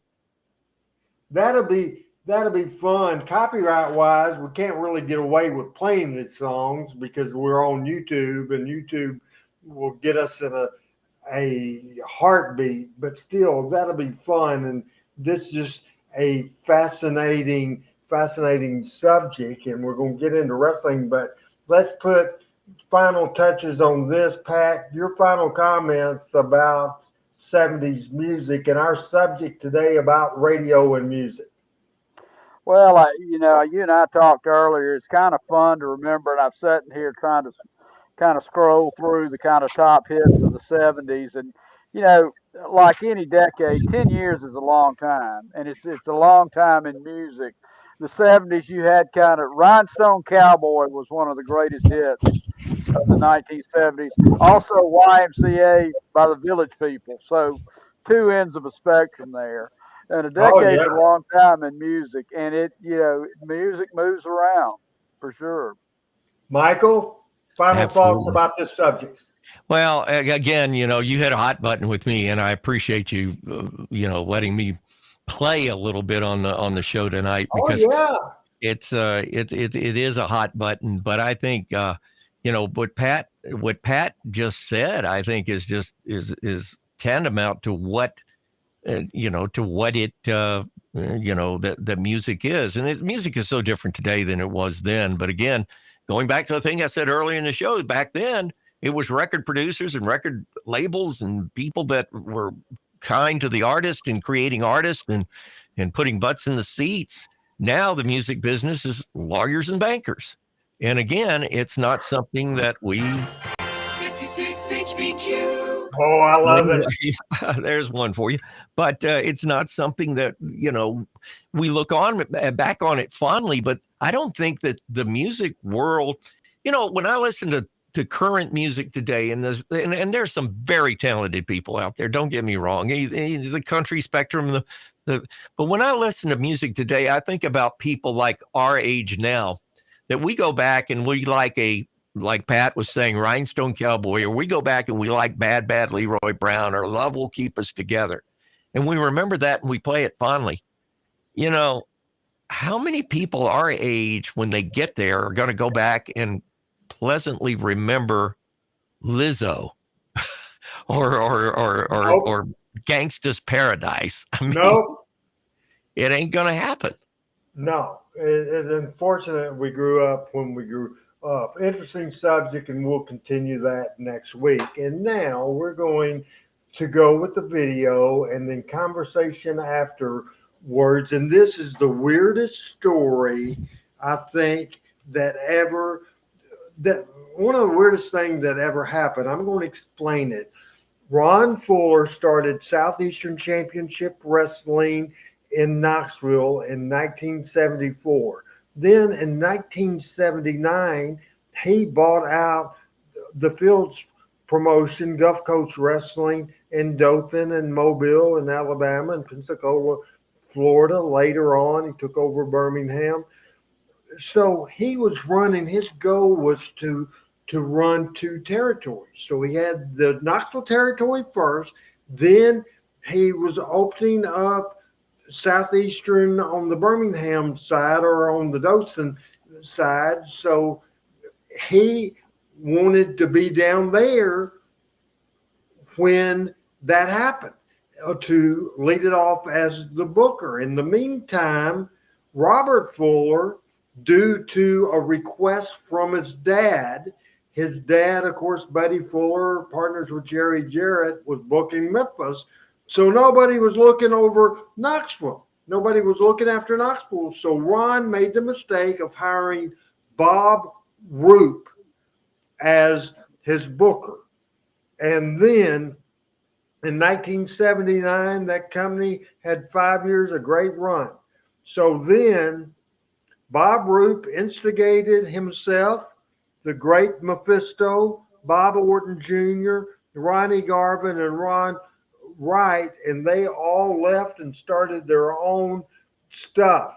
And then later on, Ron thought, I can't run 2. This got my territory almost stolen from me. So he sold it to Jim Barnett, who later sold it to Ric Flair and Blackjack Mulligan. So then the Knoxville 5 was joined by Randy Savage, Angelo Poffo, and Lanny Poffo, and as well. But there was some just good talent there, but they didn't do good. So years later, like 30 or 40 years later, they found out they had a plan B. Now, Ron Fuller thinks that what this was used for was not to be serious, because if at this time, everybody's smart now. Everybody's smart now. There's no doubt about that. We've done it to ourselves. But back then, Ron Fuller said, if this would have got out, that would have killed everybody's business. And he thinks that they went to Jim Crockett in the Carolinas, try to blackmail him, and he said, screw you, you'll never work again in the wrestling business if you do this. They didn't do this. So 30 years later on YouTube, this video came out. Bob Roop, Malenko, Orton Jr., Ronnie Garvin, and Ron Wright. Now, just quick yes or no. Michael, have you seen this video before? Yes or no? Only because you sent it to me. I have heard about this video many, many times, but had not actually seen the video until you sent it to me. How about you, Pat? You didn't send it to me, so I haven't seen it. Are you sure I didn't? I thought it was in the group text. It may have been, Randy. I've been running all day, but no, I do want to see this, because this I wish Mike Mooneyham needs to pick this up and do a real deep dive into it, because So I've heard of this all my life.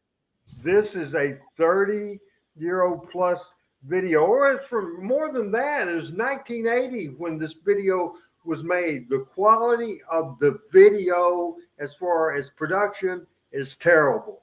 It's a terrible quality without a doubt in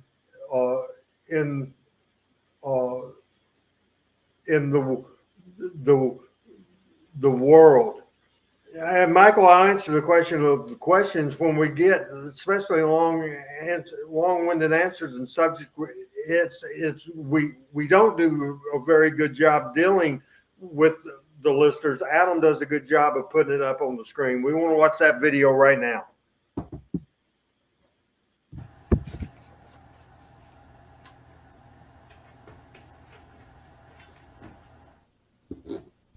Well, I thought we were going to watch the video right now. It's on the left side of the screen. Hello, my name is Bob Roop, and my function here today is to introduce a documentation that I'm calling, and the people associated with me are calling Plan B.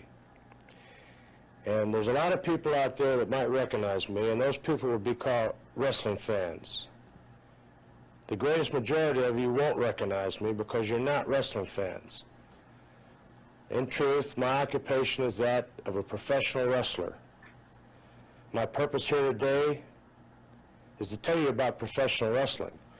Not what you're used to seeing, not the burlesque sort of carnival sideshow type wrestling show that you're used to seeing, but what wrestling, professional wrestling, in actuality really is. I think in order that I should start by giving you some of my personal background so you have an idea of my information and where I'm coming from and the things that I tell you. In 1968, I was on the United States Olympic team that went to Mexico City. I was a Greco-Roman heavyweight wrestler. After competing in the Olympics, I returned to the college I'd been going to, Southern Illinois, and graduated a year later with a liberal arts degree. I had been offered a variety of jobs, teaching, coaching, working for the government, but none of them matched the money first, and in a way the mystique that professional wrestling had to offer. Now, I'd always heard that professional wrestling was fake. We've all heard that. But I didn't know. And it is a very closed society. I found that out right away. Well, I've been in wrestling 10 years now. In those 10 years, I've gone from one being awed by that mystique and being taken in by it. I've gone from one being, in a sense, grateful to be a member of a secret club, a closed fraternity, you might say, and that's what professional wrestling is. I've been a preliminary wrestler. I've been a main event wrestler. I've been a booker. And a quick definition, a booker is a man that works in a particular wrestling area that arranges all the matches. He directs a television show to create that certain effect that will try to draw people into the wrestling arenas to see those matches. He secures different wrestling talents, exchanges talents. He handles the day-to-day operation of the actual promotion. He's the director. He's called a booker in wrestling vernacular. I've been a booker, and again, a director. And then I've moved up to the final step in wrestling promotion, that of a promoter. I've been a promoter. I've actually promoted wrestling matches. I've promoted myself in wrestling matches, and naturally I couldn't let anybody know that I was promoting myself because there would seem to be collusion. So let's go back over that again briefly. The Olympics, college degree, the entire spectrum of experience in the wrestling business. And I've been in it 10 years now, professional wrestling. And it is just that business. And I just want to say one thing. In all the time I've been in professional wrestling, I have never, ever had a real wrestling match. Every match that I've been in, or so-called match, has been merely an exhibition that was designed to attract fans to come in, to see the matches, to get their money, and the only problem with that is that the matches had been billed as they've been tried to create the effect that these matches were in effect going to be real matches, that the people were mad at each other. That has never been the case. I've wrestled in Europe, the Far East, all over the world, Australia, Japan, and all over the United States, and I've never had a real match. You have no reason, most of you out there that are seeing this documentary have no reason to take my word for it. You don't know me, and unless you're a wrestling fan, you've never seen me before. For that reason, I would like to offer some corroboration. I'd like to introduce a friend of mine, a gentleman named Larry Simon. His experience, 25 years of wrestling. Larry, I'll let you tell your own story. Thank you, Bob. I'm used to being in front of the TV cameras, but in a different light. I'm used to being a performer. As Bob said, my name is Larry Simon. I'm from Newark, New Jersey, and I've been wrestling professionally, may I correct Bob, 27 years. I have had, I'd say, 4 or 5 years of amateur experience. I have, from the amateurs, became a professional at a young age of 18 years old. And I am now 47 years old, and I've been wrestling all this time. I was in the professional ranks at 18, as I just got done saying, and when I was 18, I was in the preliminary matches, and I stayed in the preliminary matches for approximately, I'd say, 7 years. I wrestled in and around the New York area. When I went out from the New York area, I went to Houston, Texas.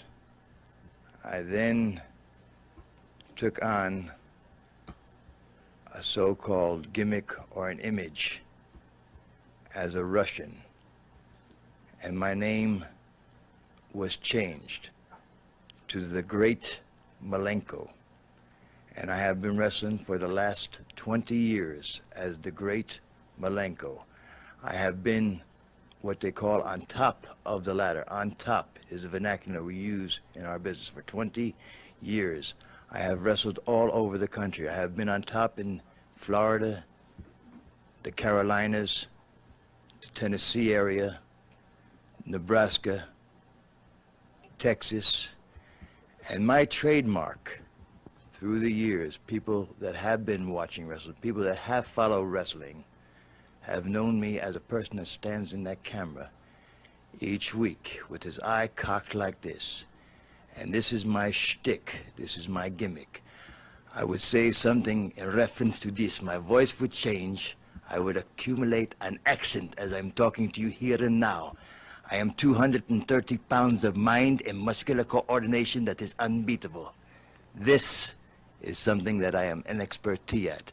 But as well as the light side, I would like to show you something else, or tell you something. I have never had, in all the 27 years of being a professional wrestling, what you call a real wrestling match. You can call it whatever you want. It was a planned type of match. I knew who was going to win, and I knew who was going to lose. It was all set up before I ever went out to wrestle. But one thing at one time did occur. In the match, even though I did not never get hurt seriously in a professional wrestling match, coming out of the ring in Richmond, Virginia, and I have wrestled all over the world, I had a fan cut me on the side, getting angry at me and my tactics, and taking a slice of my side, which caused me to have 70 stitches. Now, I would like to one more time reiterate and say that I have never in all my 27 years ever had a real wrestling match. And to corroborate my story, I would like to introduce you to a dear friend of mine, a gentleman by the name of Ron Wright, who has a great deal of experience along with me. Here he is now. Thank you, Larry. My name is Ronald Wright. I have wrestled for the past 25 years as a professional wrestler, mostly in the Tennessee area and on the eastern coast of the United States. In my 25 year, I, like Mr. Malenko, have never had a real legitimate wrestling match. My wrestling matches have all been pre-planned and worked out before ever entering the ring in any of the cities that I have ever wrestled, or more like that I've ever performed in. Myself, like Mr.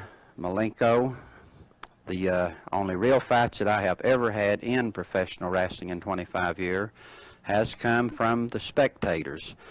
At times I've been in the ring performing for the spectators, and maybe I performed a little too well, and I would get the spectators a little too riled up. One night in Greenville, Tennessee, I had one of these such occasions that I got the fans too mad with my make-believe wrestling, and I had 191 stitches put in my back. I'll turn around here where you can get a close-up view of the scar down my back. You can get a close-up view there. You can see that I have been cut from the shoulder all the way down below the belt buckle, 38 stitches in the back of my head, 18 more stitches in the left shoulder from the stab wound, all in the same night. There have been other times in different cities that I have been stabbed 2 or 3 more times on different occasions. But like I said before, in the entire years that I have wrestled, 25 years, I have never had a real legitimate wrestling match.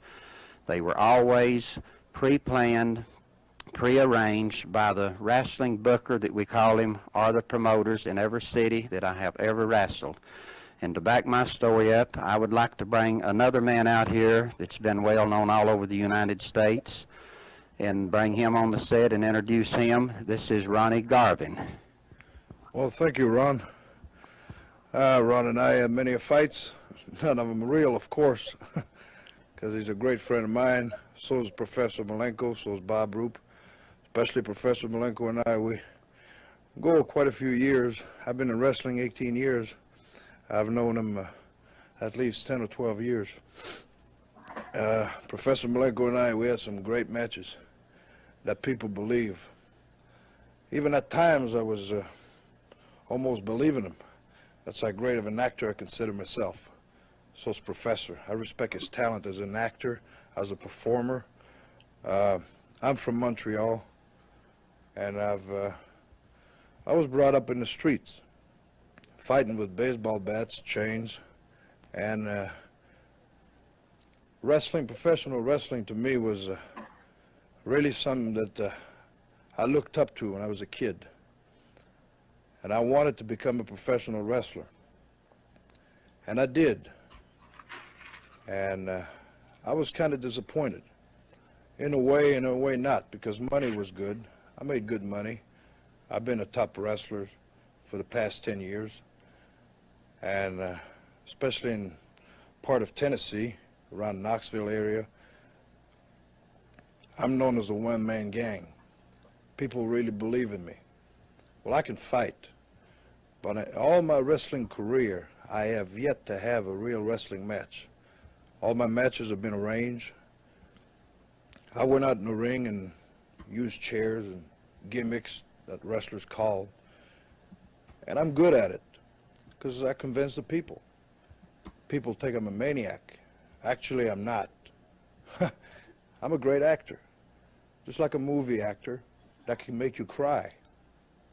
Well, I can make you come out of your seat and jumping up and down, create excitement. It's my job. That's what I get paid for.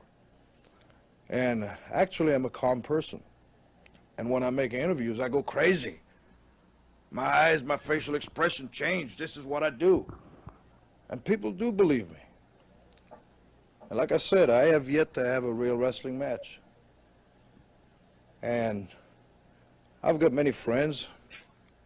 Well, as a matter of fact, I've got 5 good friends in wrestling that we had great battles, grudges, cage matches, chain matches, that I would bet my life that I could make anybody believe it. But actually, after it's over, we're probably drinking a beer, smoking, eating, you name it, we do it.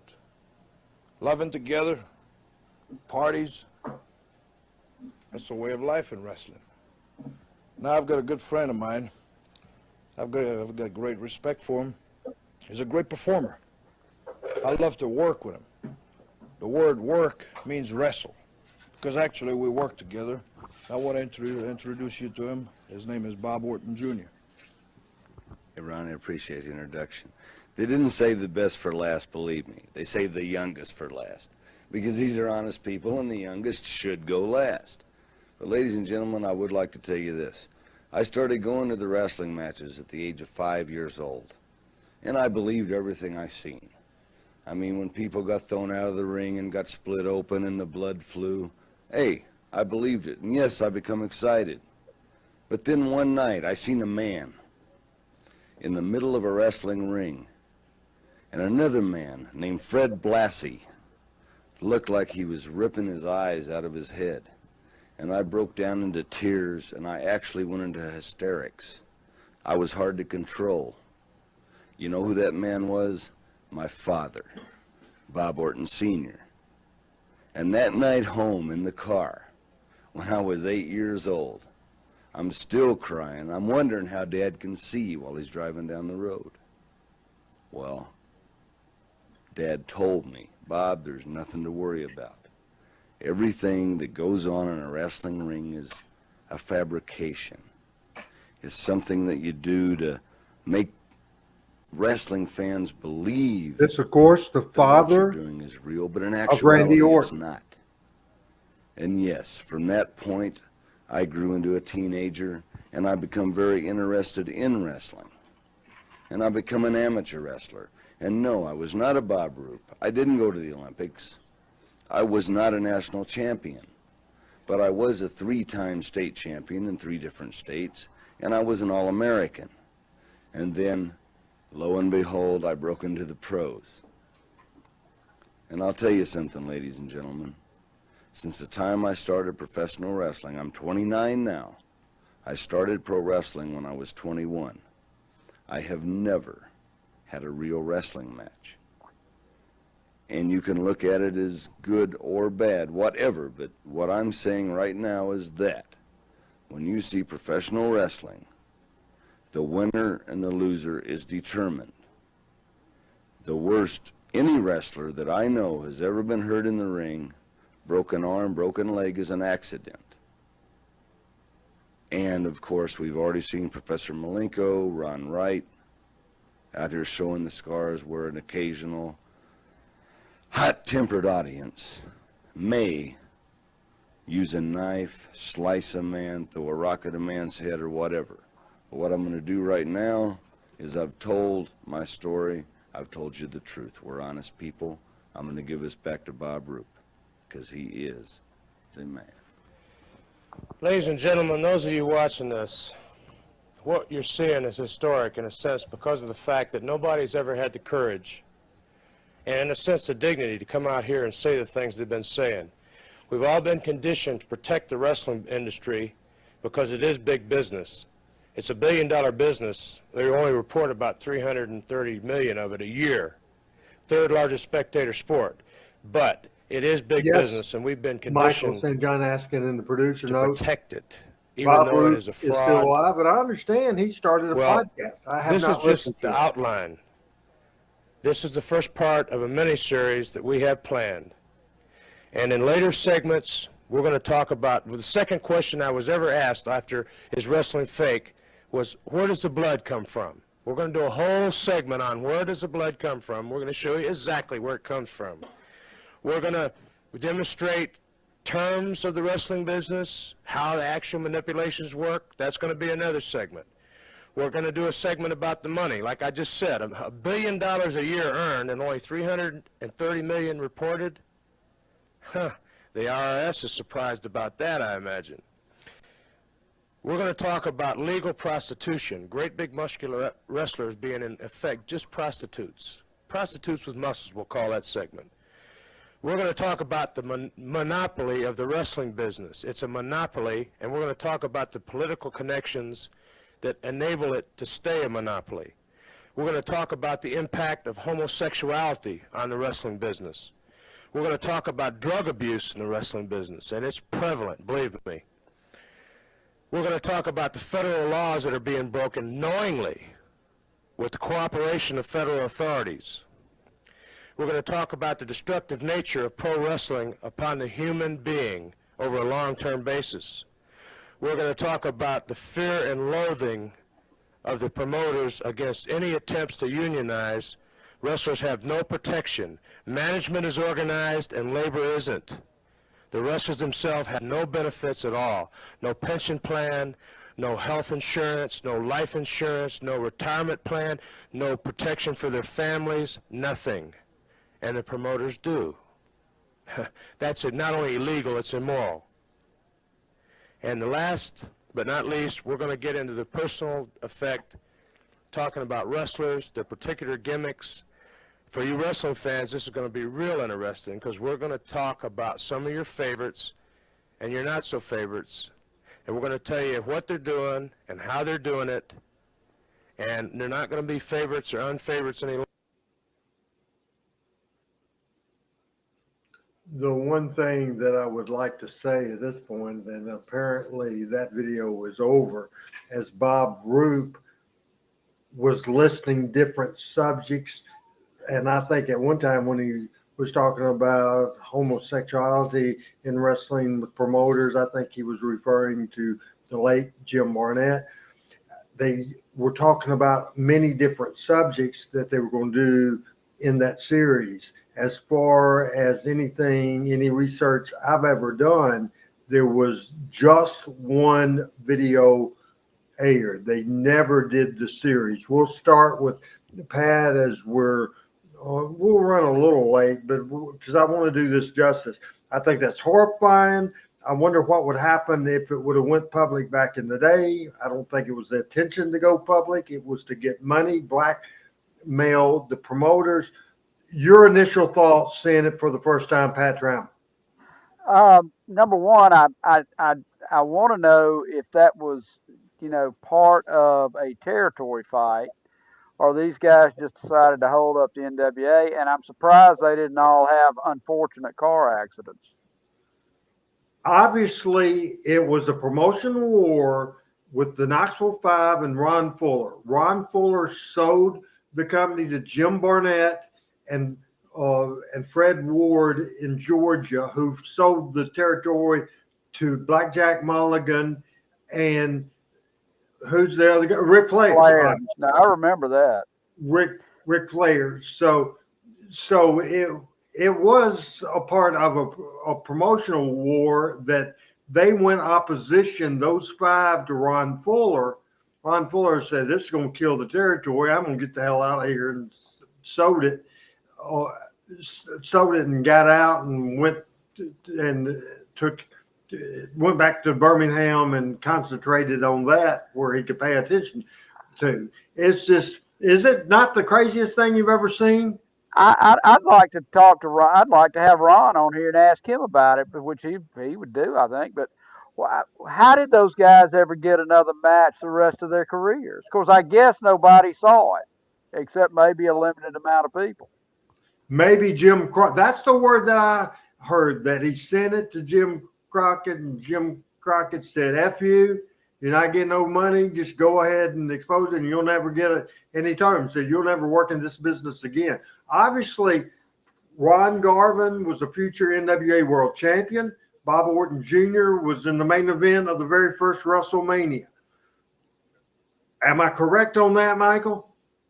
Yeah, that's very disturbing. I mean, I sort of, the show was at a energy, and this just, this sort of blows my mind. And to be honest with you, Randy, if this would have been put out 15 years ago, 10 years ago with social media today, think of the devastation that it would have caused.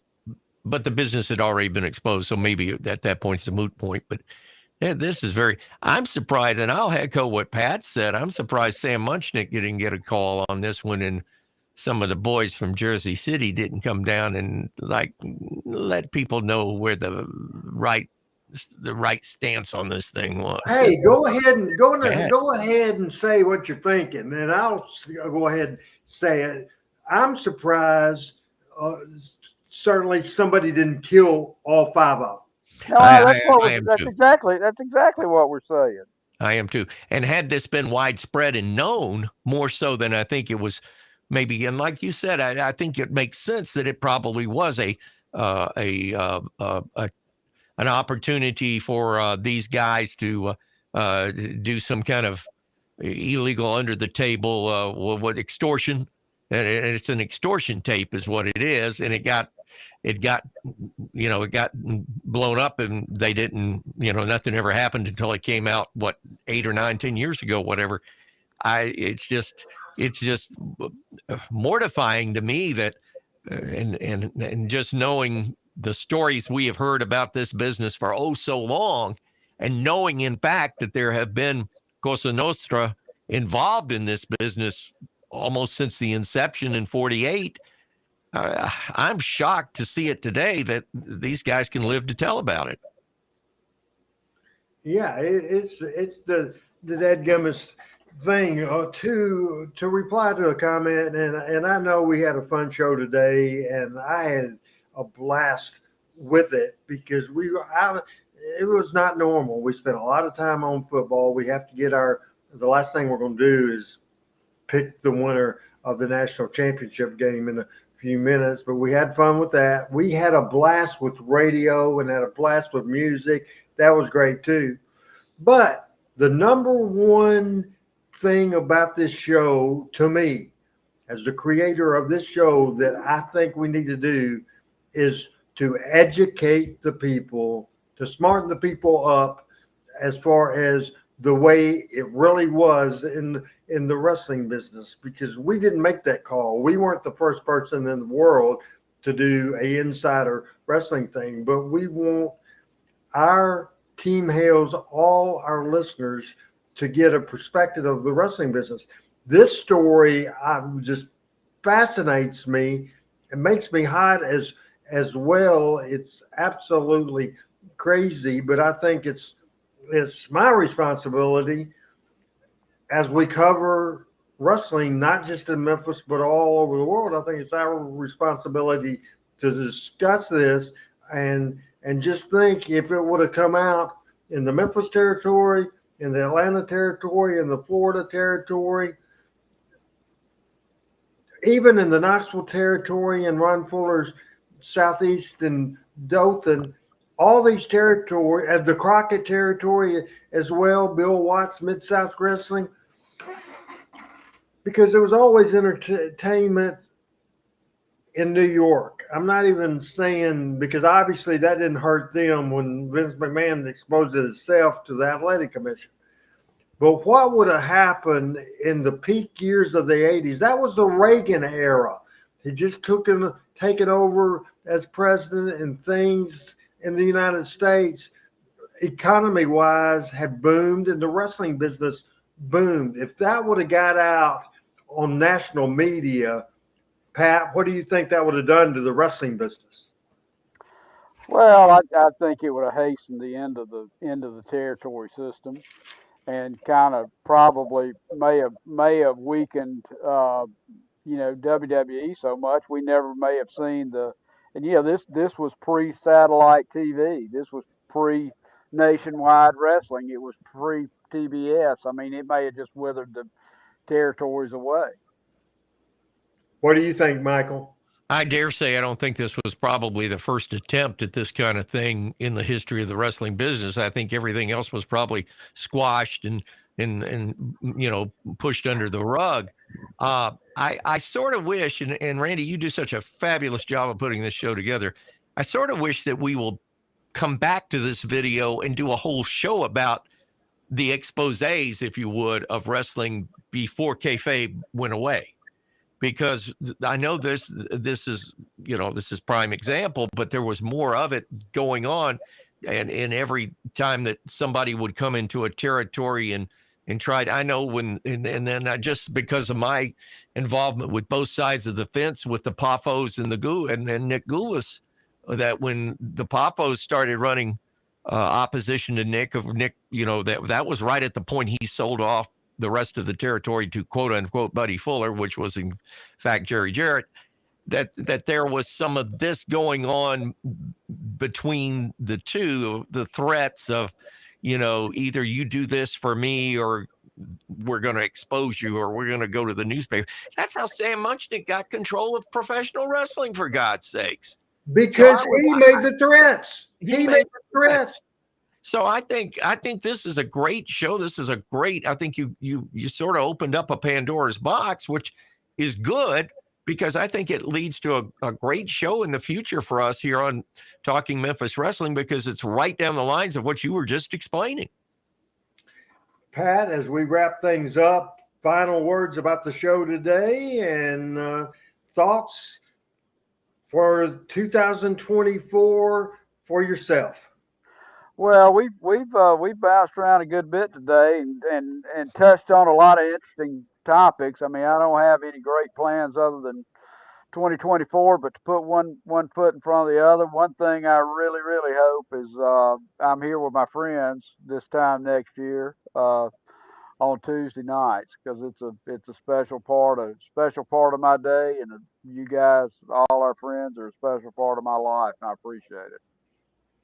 Derek May, just in the house, friend of Adams. He says, sorry I'm way late. You need to watch this in the archives, because this has been a dynamite show, especially the last 30 minutes. But we've had fun with this show, and then we got serious. Final words about this show and final words for the night on the January the 2nd edition of Talking Memphis Wrestling. Here's Michael St. John. Hell of a way to kick off a new year, Randy Hales, for sure. Pick on the national championship. Unfortunately, I think everybody except people that live in the state of Michigan or in Seattle give a rat's ass about next week's national championship game. I think the ratings are going to go down the tubes, but I've got Michigan, and I think they'll be able to stop, especially the long threat of Washington. Washington is a good football team, but even after watching the game, I think Texas followed Alabama's footsteps yesterday in the semifinals by shooting themselves in the foot a bunch of times. And I quite frankly, I just think Michigan, this is their year, and they're to be commended. They're a really good football team. I got Michigan as well, Pat. I'm glad Michael brought that up, because I completely forgot about it. Who do you have? I think Michigan's a better team, but boy, I like watching Pennick play. So I'm gonna be the outlier. I'm gonna say the Huskies in an upset. All right, man, I like me some upsets for sure. Okay, I kind of cut you off, Michael. Final words, and then we'll get out of here. As always, Randy, thank you very much. It's great to be with this show for another year. I'll echo Pat's sentiments. If God gives us the life and the breath and the energies to continue to do this, this is one of the highlights of my week. Each and every week, I kiss the wife and I say, I'm going to the studio. I'll see you in 2 hours. And I can't get her on camera for hell or high water. I mean, I've tried so hard. I've seen everybody's partners and friends and wives and children and all that good stuff, and I love it. And I can't get the star of this show, who's upstairs and watching another man-eating movie on Lifetime, on the show. That's not true, but I wanted to bitch about this because we haven't seen Joshua in 6 weeks. Oh, man. Thank you for bringing that up. God, what a Christmas. He made, Melanie and I were talking about this today. He made our Christmas, our time at Christmas, the most phenomenal time of all times.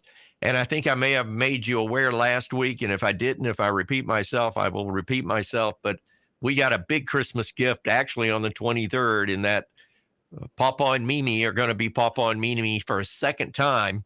And there's a good chance that our second might be born on our first birthday, on Joshua's birthday, which is ironic because, as you may or may not know, I know Pat knows this, My sister Connie and I are born on the same day, October 13th, 7 years apart. These two will be 5 years apart. And God works mysterious things in mysterious ways, but wouldn't it be ironic if our grandchildren would be following in their Papa and Aunt Connie's footsteps and being born on the same day? If there's a chance, there's a chance. That would be fantastic. Derek says, congratulations. He says his son calls his grandparents Papa and Mimi. And so that is cool as well. I love you guys. Thanks a lot, Michael and Pat. Love you, Randy. Hey, Love for you, the baby. fan, for all the folks listening and watching, God love all of you. Love your comments. Love you. Thank y'all for so much. And Randy, to you, thank you for allowing me to be a little part of this. And Pat, I mean, we've become sort of the trio. I miss Coach, I really do, but this is a sort of dynamic trio. And again, thank you so much for allowing me to be a part of it. And thank Adam Dunn for sure. Amen. I was going to say that because the show looking pretty as it looks pretty, it's all Adam all the way. I thank Michael St. John, Pat Trammell, Chris Sellis, thank all the members of Team Hales, and I thank Adam Dunn for producing until Monday night when we do talking, or actually we'll do Power Pro Wrestling watch along next Monday, and then Tuesday we'll be back with the January 9th edition of Talking Memphis Wrestling. This has been fun. Hope everybody has a happy and get rich this year, people. Get rich. Until then, it's Randy Hill saying good night, everybody, for Talking Memphis Wrestling. Talking Memphis Wrestling with Randy Hill and special guests.